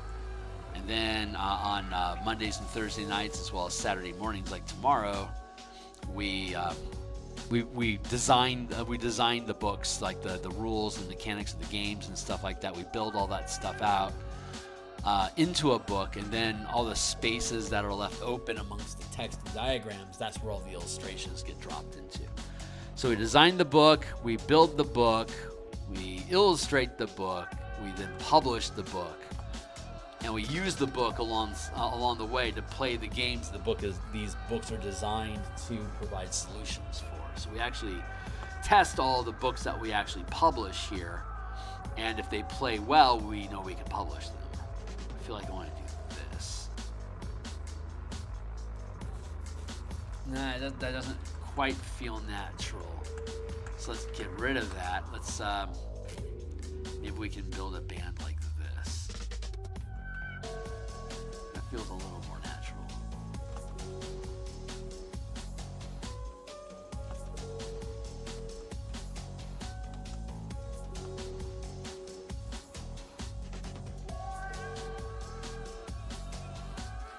I like how that feels. It feels a little spaced out over here, but it is a bigger stalk than these other two. So them being more spread out makes sense. I think that makes sense. So we can afford to do that. So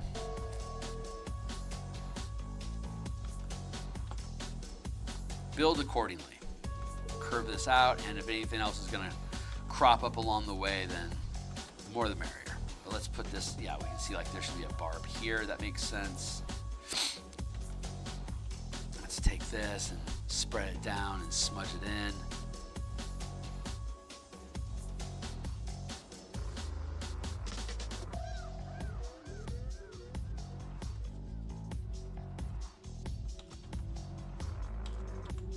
Almost done with this portion, which is happy news. Then we'll move on to the viridescence and the blossoms, and then this piece will be done.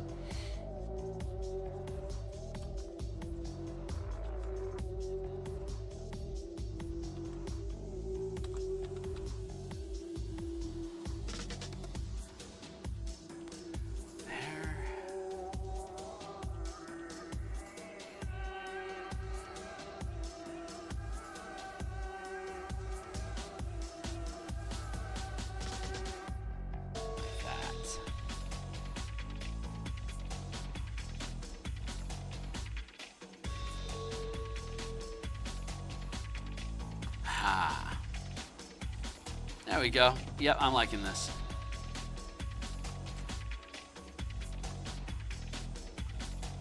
Liking this a lot. Smooth and smudge that in. That's feeling pretty good. Let's make sure that this line over here is good. I'm starting to see it now. So let's take this here and curve it like that. This is the natural solution that we were looking for right here.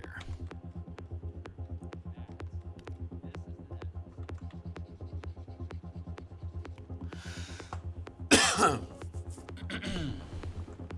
a barb in over here.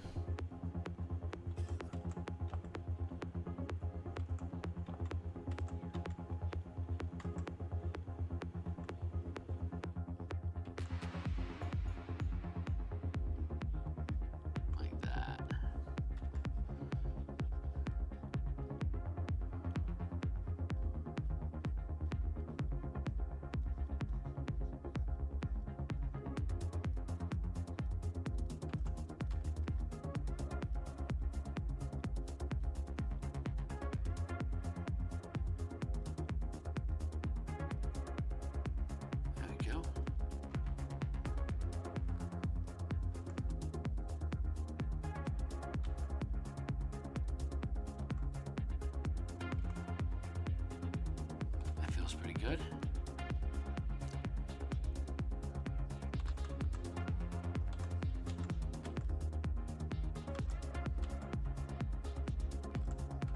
Let's just darken that up.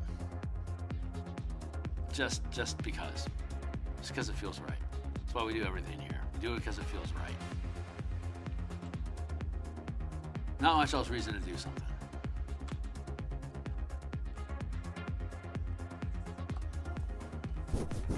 That feels good. Super close. Let's just blend this all in. It feels like there should be a more significant spike here.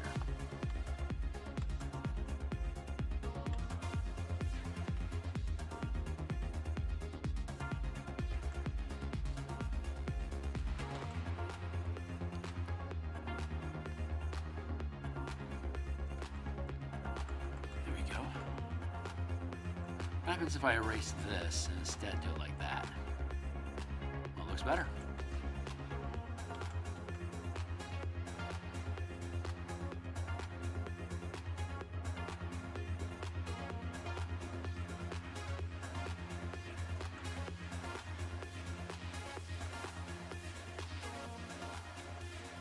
There we go.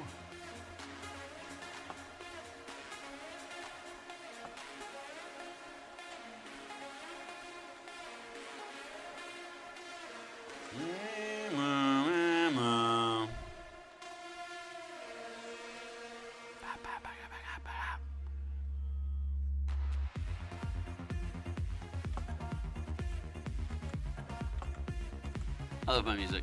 It's good stuff. It's not my music. It's my playlist off of Epidemic. Epidemic is a good streaming channel. Good streaming website. That's what I'm trying to say. There. That feels good. And okay, no, that's it. So that's the next aspect is resolved. I see this is something I want to whinge on here for another few moments.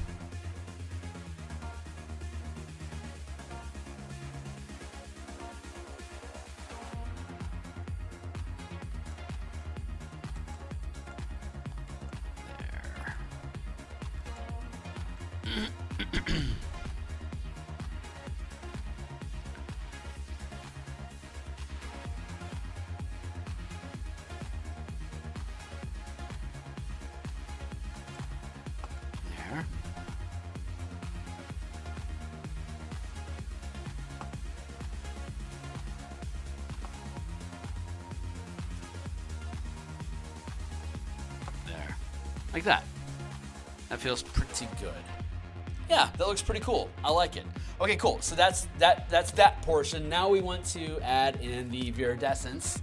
So the first thing I think want to do is let's grab some of this green faded background like this, and let's drop it into the piece.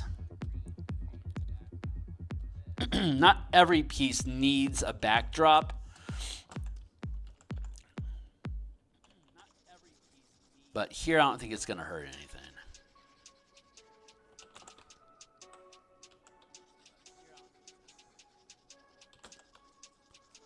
So let's like that.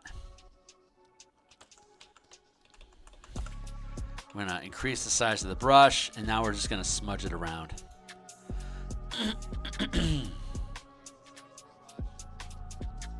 Like that. And then we can even do some like foggy effects that come off from the front end of the moss. This moss patch is a separate layer than the stalks. So we can play with the layering and get some noxious fumes coming out of the moss itself before we start adding in the lighting for the stalks. Because whatever the darkness that we light or dark levels that we end up with the moss and the gas coming off of it is going to dictate the color of the blossoms and the viridescent radiance that's shimmering up the stalks from the moss. That was a lot of repetitive words in there. Hopefully that jived.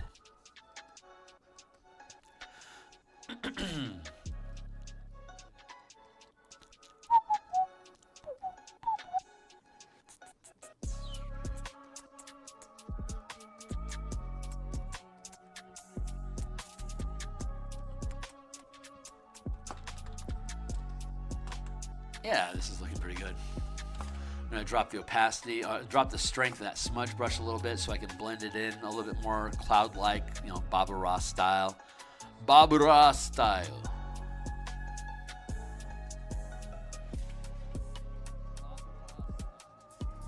There we go. That's looking pretty good. And next, here's that and all of that.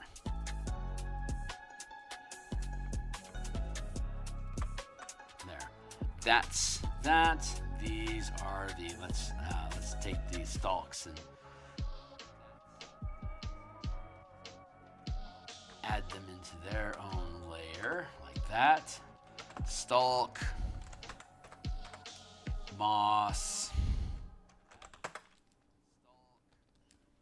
MOSS, and this is backdrop. So above the moss, between the moss and the stalks,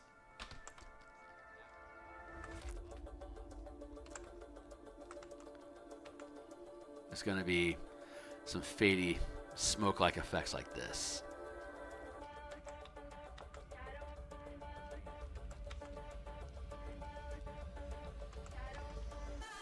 Gonna have to up the strength of the smudge here to get these. Thank you. So crazy loud.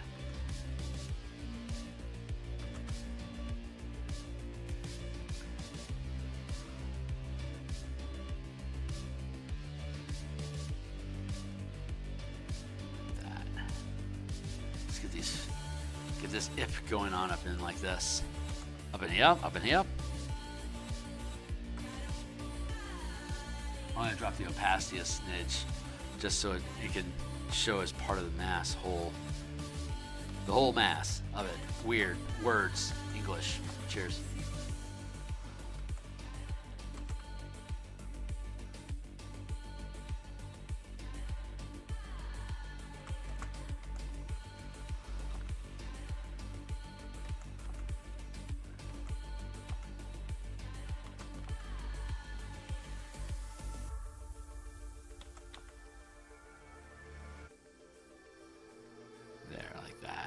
Something like that. Good enough for now, right? Probably.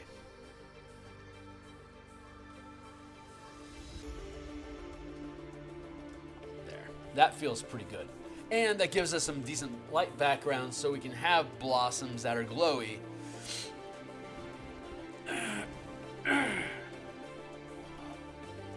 Oh, we're so close to done with this piece. Let's go. Let's keep up.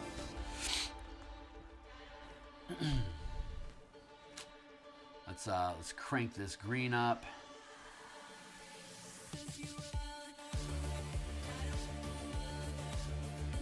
And let's try. Let's try this one first. So we're going to take this here, and we're going to switch to our guitar pick smudge brush because it's a little bit more pointed, like literally.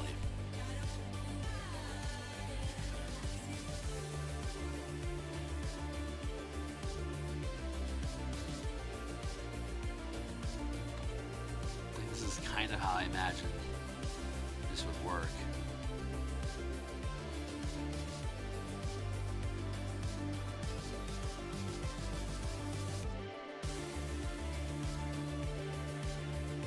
Create a pocket here and then spread it this way like that.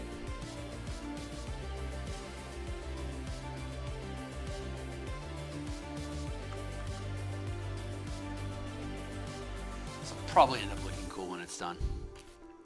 Probably. Maybe it'll look cool. We're going to use the layered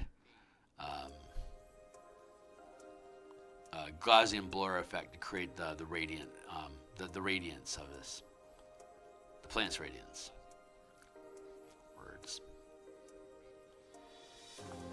So this stuff is playing both as a highlight and its own light itself. It's helping show the curve of the roots of these stalks by having these highlight patches forward and other portions receding away. I'm liking how it's sitting so far. So we'll do that. We'll flesh that out a little bit like that.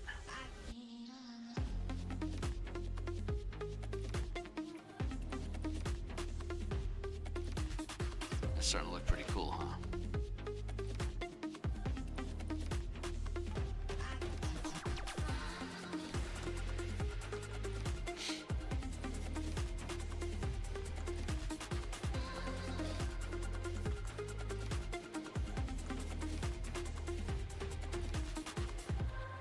Roughly how we want to do it. I want to have these things blend together but not just be uniform in color. I want there to be gradients with the curves. Still figuring out the logistics behind that, but I think by the time we finish painting the stalk, we'll have an idea of like how we can blur it to make it look cool.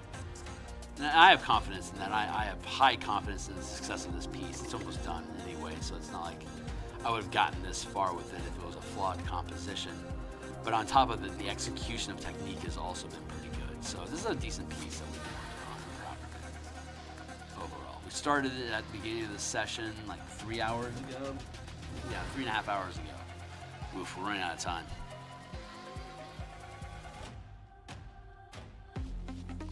I initially wanted it to be done by now, but we allowed ourselves the latitude to extend if necessary, and we have extended, but my stretch goal is to be done by 11:30, which is plenty late.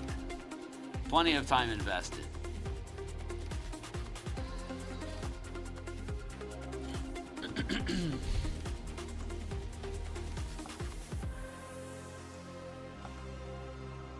No, I don't want to do that. I want to fade this away. Darken that down. This I want to intensify here. To show curvature of stuff.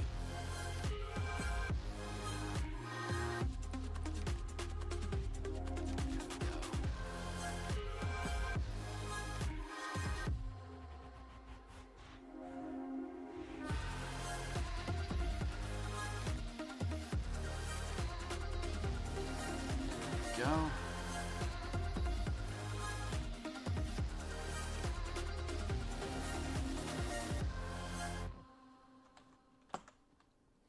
Ooh.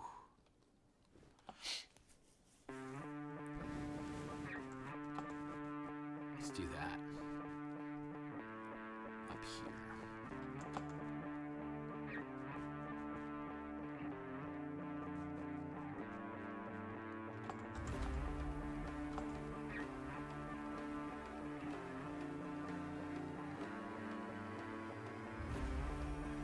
Feels pretty good. Let's add a tick of it out here.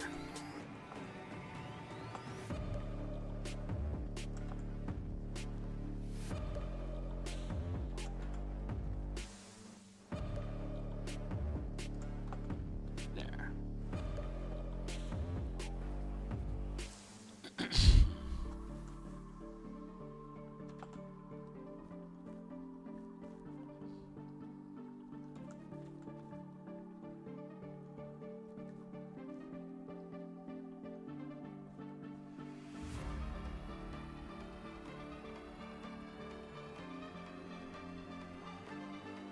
There we go.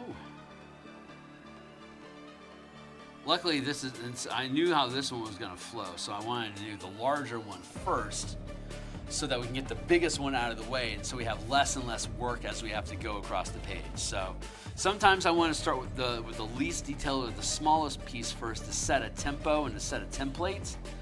But once we have that established, then I want to conquer the biggest thing fastest. So the largest project has been conquered. So as I become more and more fatigued with the work, I have less and less lifting I need to do, and I don't have the energy to lift it anyway. You see how that works? You want to pace yourself and approach whichever problem you have the appropriate amount of energy for. And if you're wise in planning, you'll be able to reduce your stress as you have less bandwidth to handle stress. So it ends up being the same level of pressure. It doesn't back off, but it doesn't get any stronger either. So it's kind of like the difference between doing a whole bunch of push-ups or like pull-ups versus just doing a vertical hang and just working on grip strength. This part of the project is more like grip strength than it is the muscle of actually doing pull-ups. Hopefully that makes sense. The difference in focus and intent. We're specifically attempting longevity here, duration. It's what we want. And that feels pretty good. I also feel like I'm going to end up putting like little veins of viridescence inside the stalk itself, but we wanted to do the black layering first and then do the main stalk second. Hey, what's up? What's up, Steve? Yeah, wisdom, man. This is just through experience. Just doing enough of these to know how the feeling flows and what solutions can we come up with to anticipate that lull that we need to be able to push through anyway.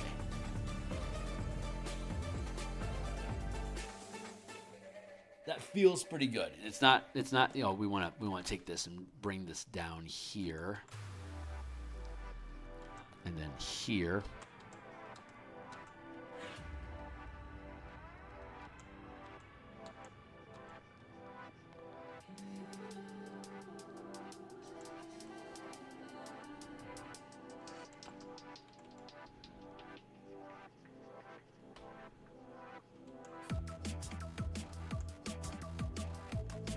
That.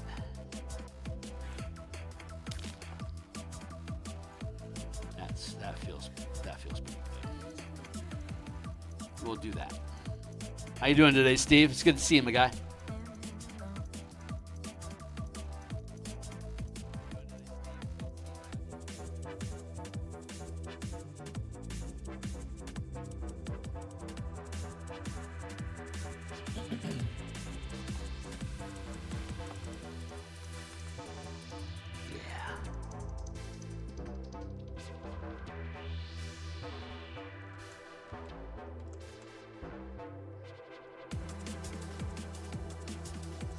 And just to demonstrate that I know what that I'm actually doing here, I'm going to hit save real quick.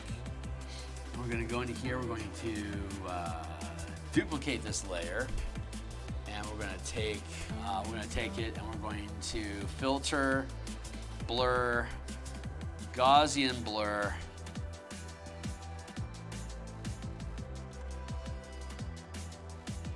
We'll do like that. There, it has a little glow to it. And then from there,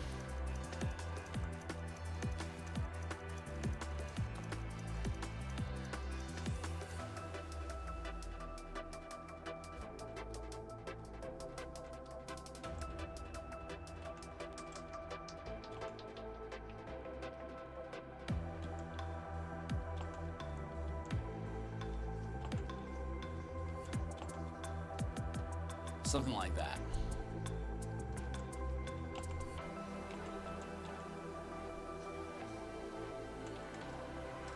That's the idea. Something along those lines, and then we'll put little blossoms on it. But one thing at a time. We'll get there. Just digesting my Christmas dinner. Hell yeah. Oh yeah. We feasted last night as well. I'm out of coffee. I need to put another pot on real quick. Because obviously I'm not juiced up enough yet. Just get juicier.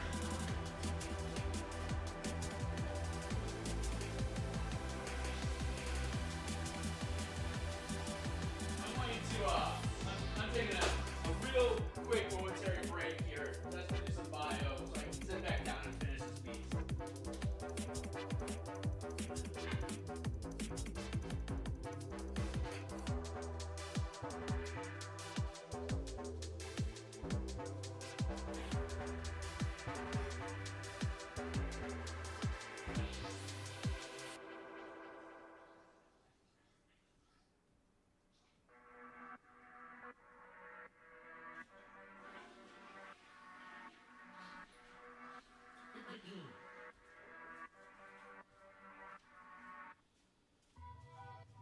Yeah, okay, we're good.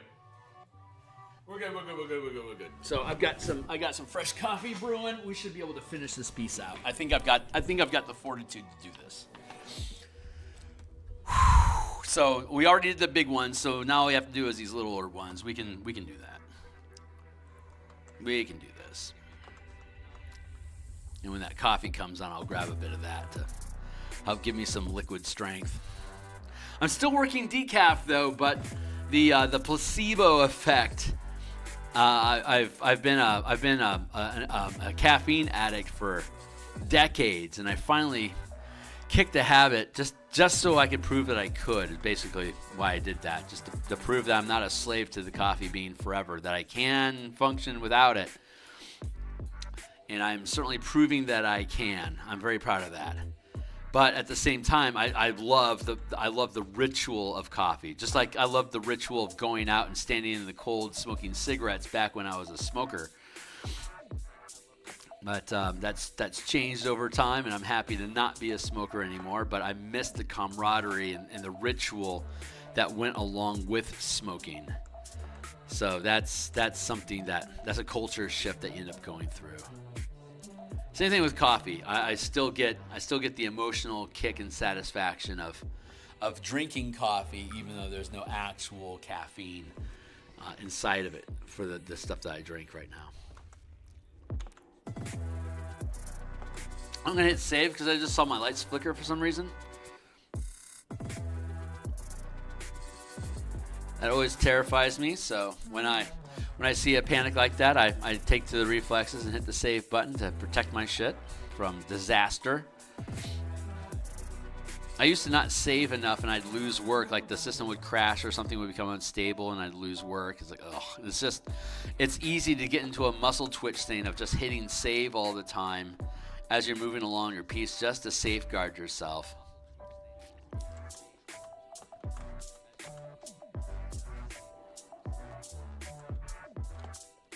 There we go.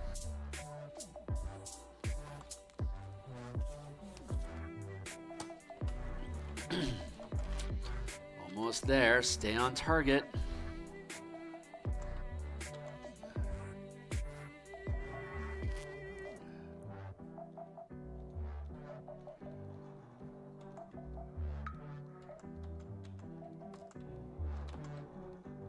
Stay on course. This is actually getting easier and easier. I'm getting a groove for how I like this radiance. This all looks like shit. There.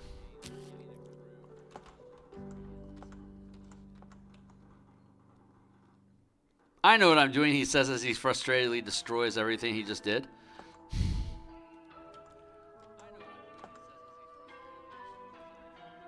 This is also really, really low pixel, so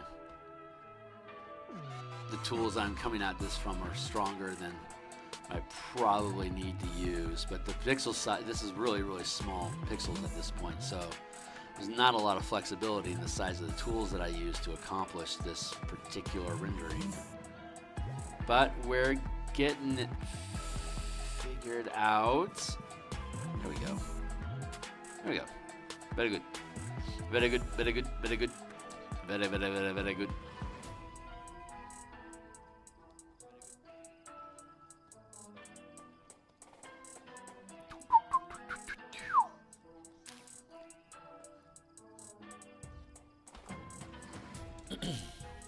Yeah, it feels pretty good. Let's blend that into the stalk a little bit more.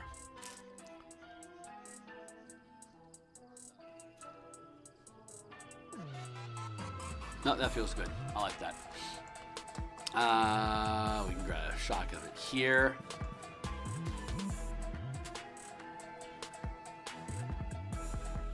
Blend that in. That looks nice. Bruh. And then we'll grab here and blend that in.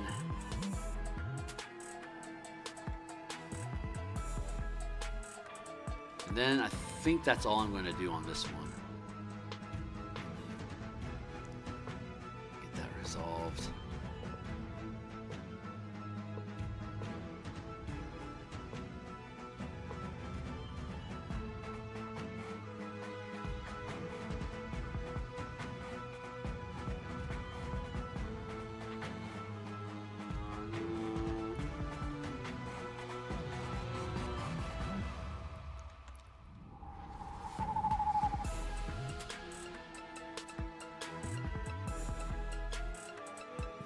This song is called Amun Ra. One of my favorite pieces in the set.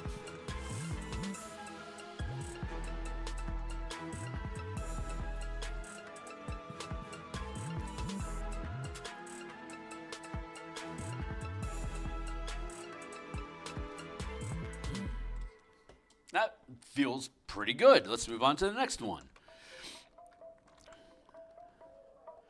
Sorry, I see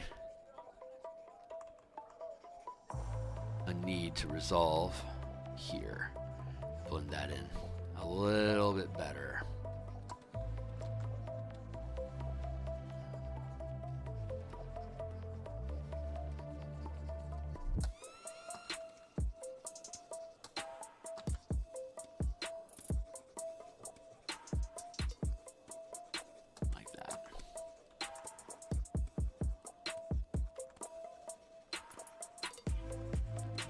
There we go.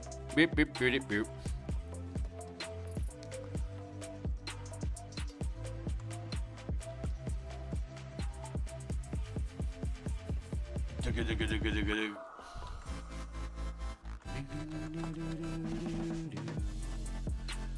Nice. That's the way to do it.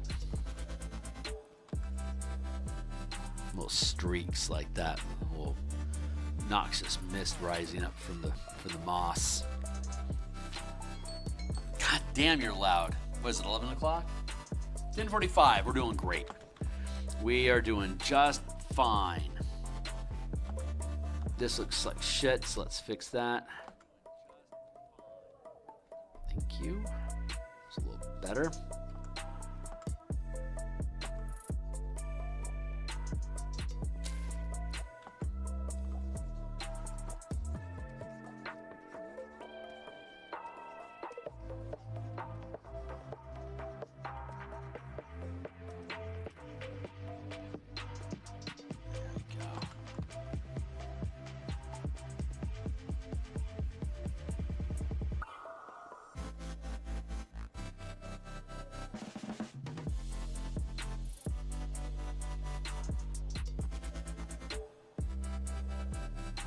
Blend to win.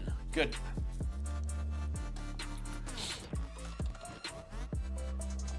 Let's blend this in.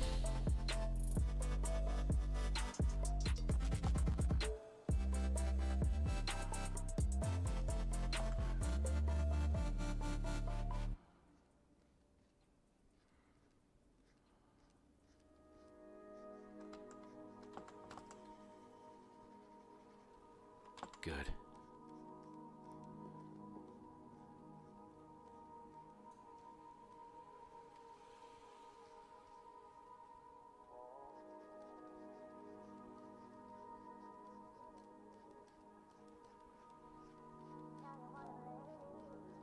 Let's smooth that out so it feels a little bit more natural. And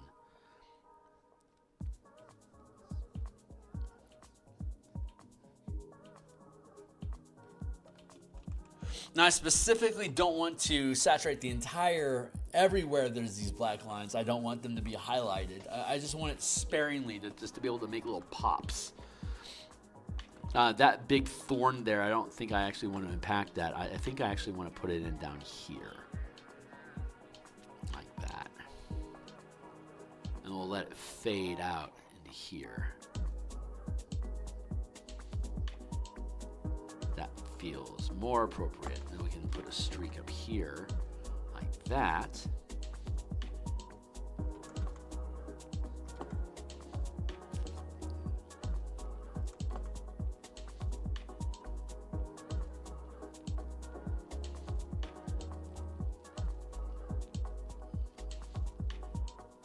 We don't have to be consistent in how we portray these things, so we aren't forcing ourselves into a more complicated piece than we had wanted. This right now, this level of complexity is about what I expected and want.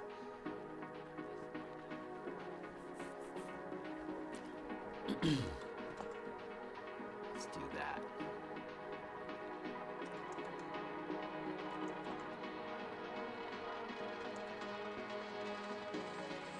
Sweep this up here, make it just fade in. Perfect. Just like that. So we can have it actually encroaching into the spike, but I don't want to have the whole spike. I want the spike black. Like that.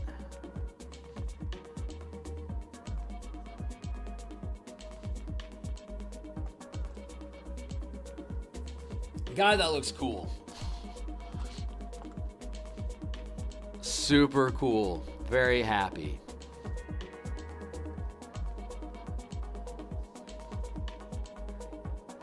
Let's just go ahead and do this.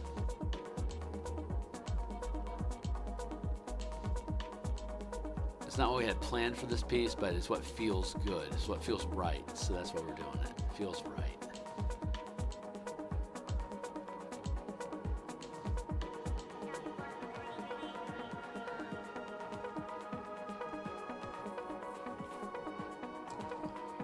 Loving this.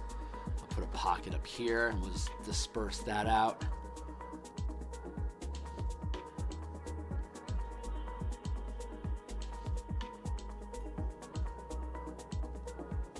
My head's crooked, so you know I'm concentrating. This is also why I'm not talking about stuff so much right now. But I'm also really just enjoying this free flow state. We were talking about that earlier, about being in states of flow.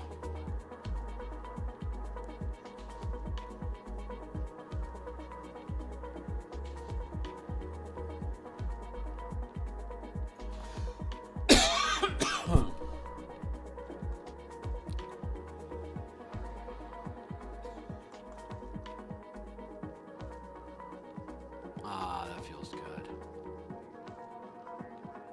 And just let that fade into that black there. Just let it bleed out.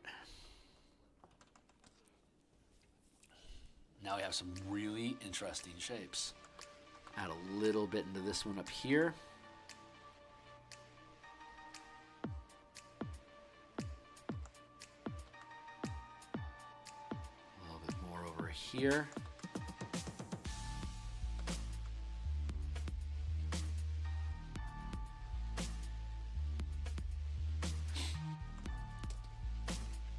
Nice. Now we're going to duplicate that layer. And let's go with filter, blur, Gaussian blur.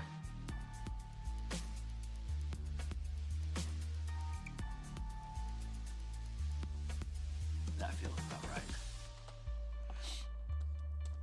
Okay, next thing we want to do is drop underneath those, and let's work on those little veins that are running along the inside of the trunk, like here, for instance. So add in some lines like this, and we're gonna fade those in, and then we'll see like where's some natural connecting points for those to make some points of interest.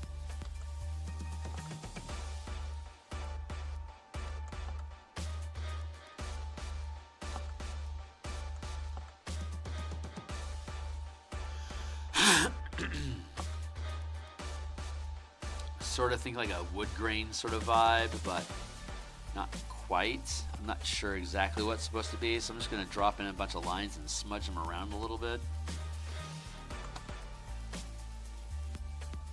until we find something that feels right.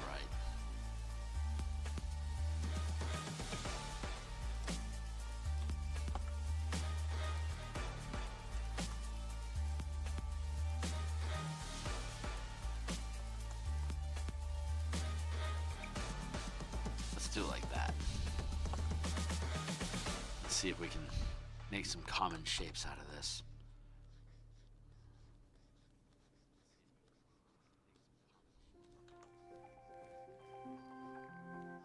Block them in.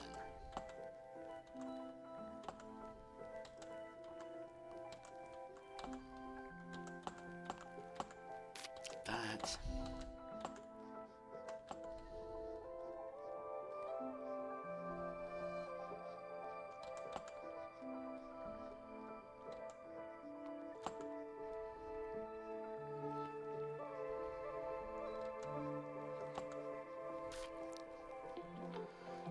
something like that. Let's take this eraser and fade it down a little bit so we can do some interesting rib work inside here without necessarily having to break anything. There we go.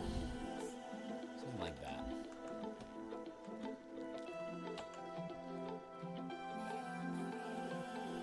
And then up here like this.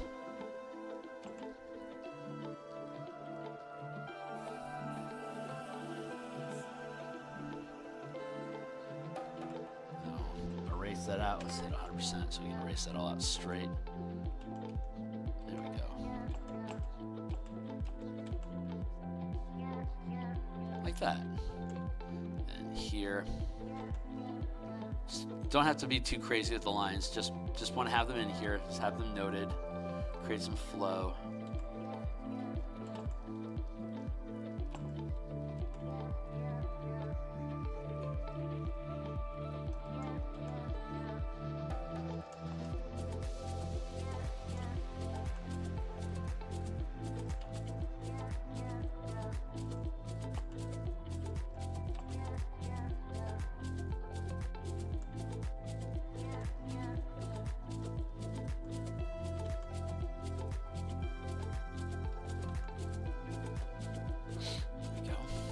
How's that feeling?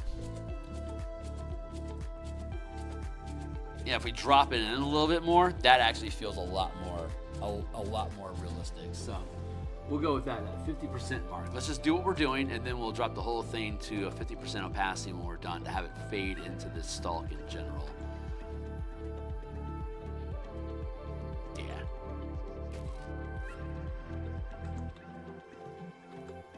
Let's do that.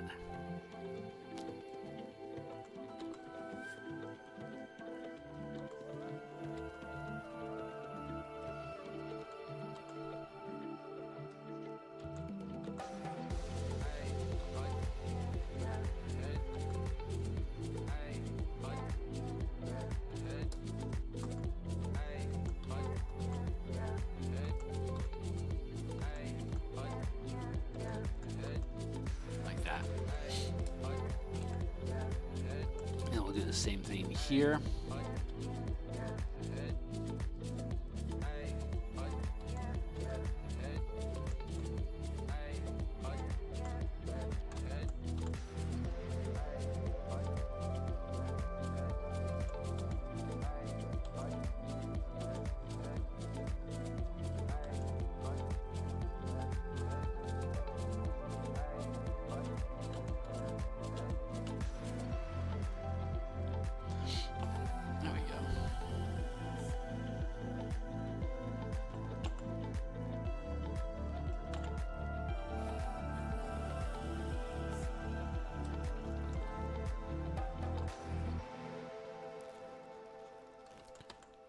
Almost done.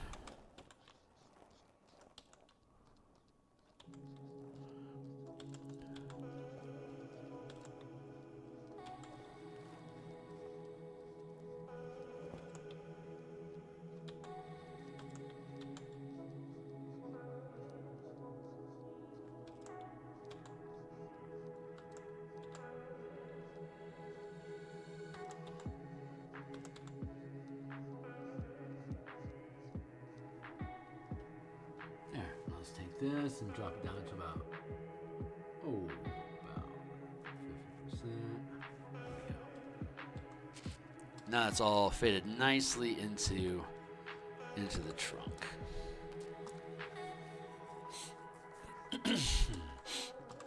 And now all we need to do is some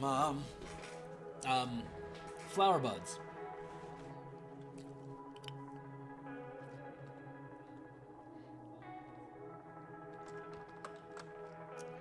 Drop that down into the stalks.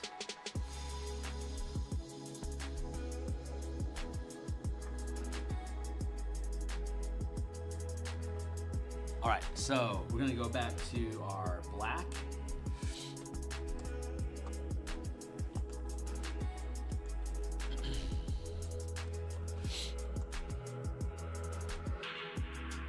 We're gonna just create little shapes.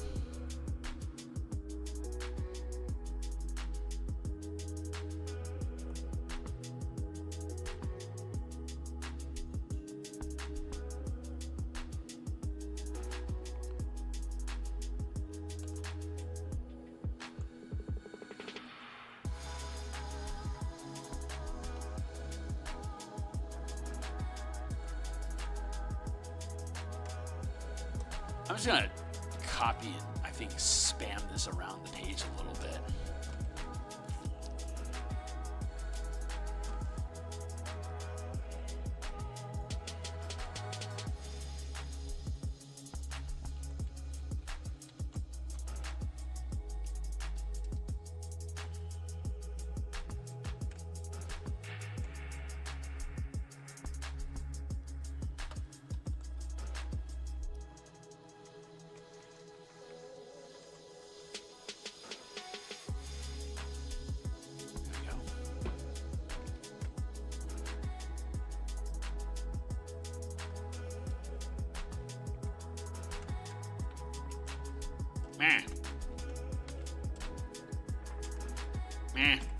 Not how I want to do this.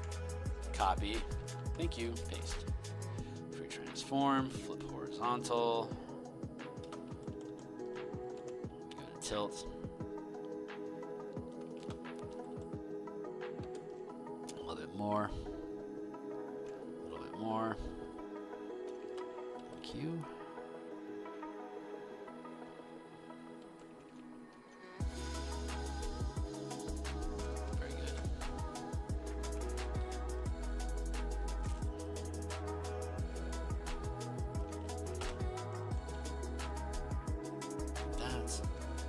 Little fronds, not fronds, that's not the right word.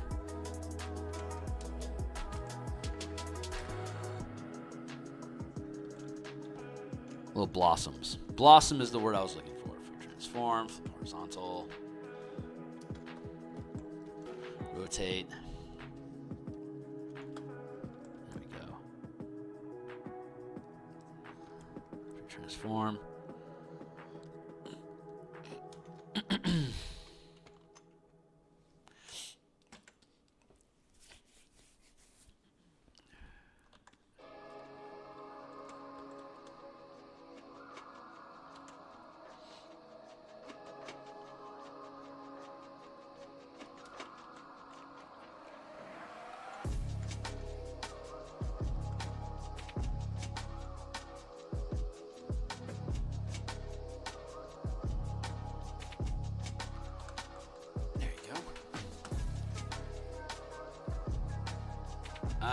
Should probably have another one out here on the ragged edge. So let's flip vertical and then flip horizontal.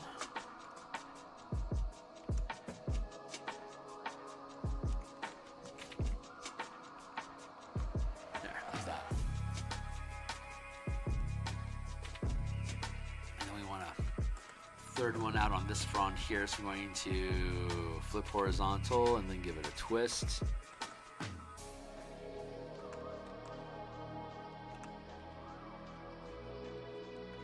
that.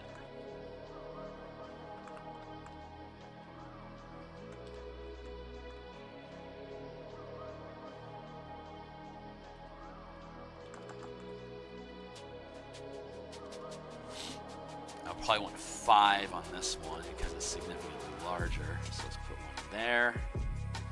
Let's make it a little bit bigger. More of a tilt.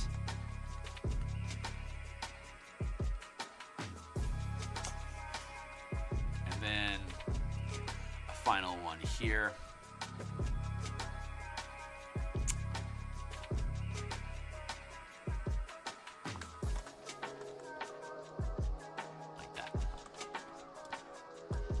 There, we got our little buds.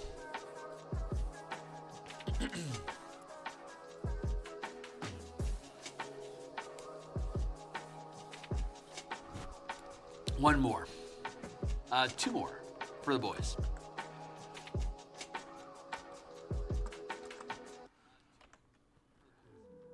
Verta.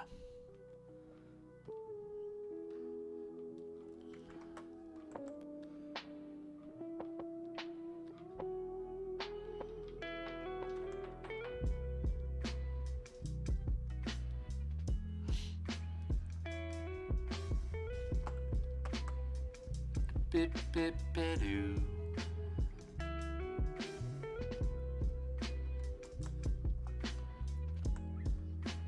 Good. Okay, we have all these little fronds on there now, and we can then, on top of that, take a little dollop of radiance. Let's push this way up there like this.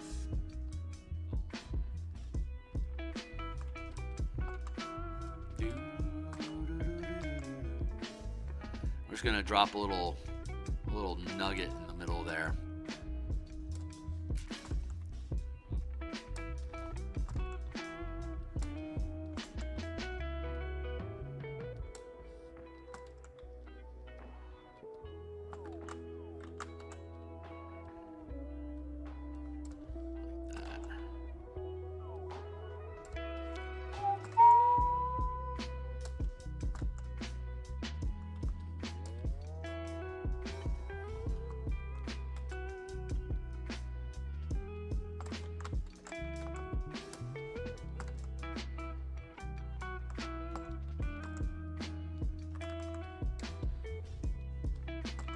I don't hate that. Okay, so then we want to duplicate that layer. I'm going to...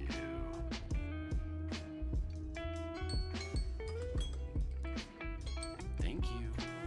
Let's go with pure white.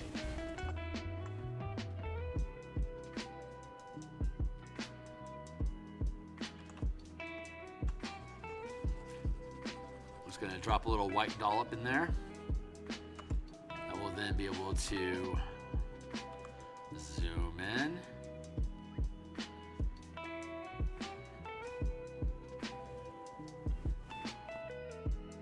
Filter, blur, Gaussian blur.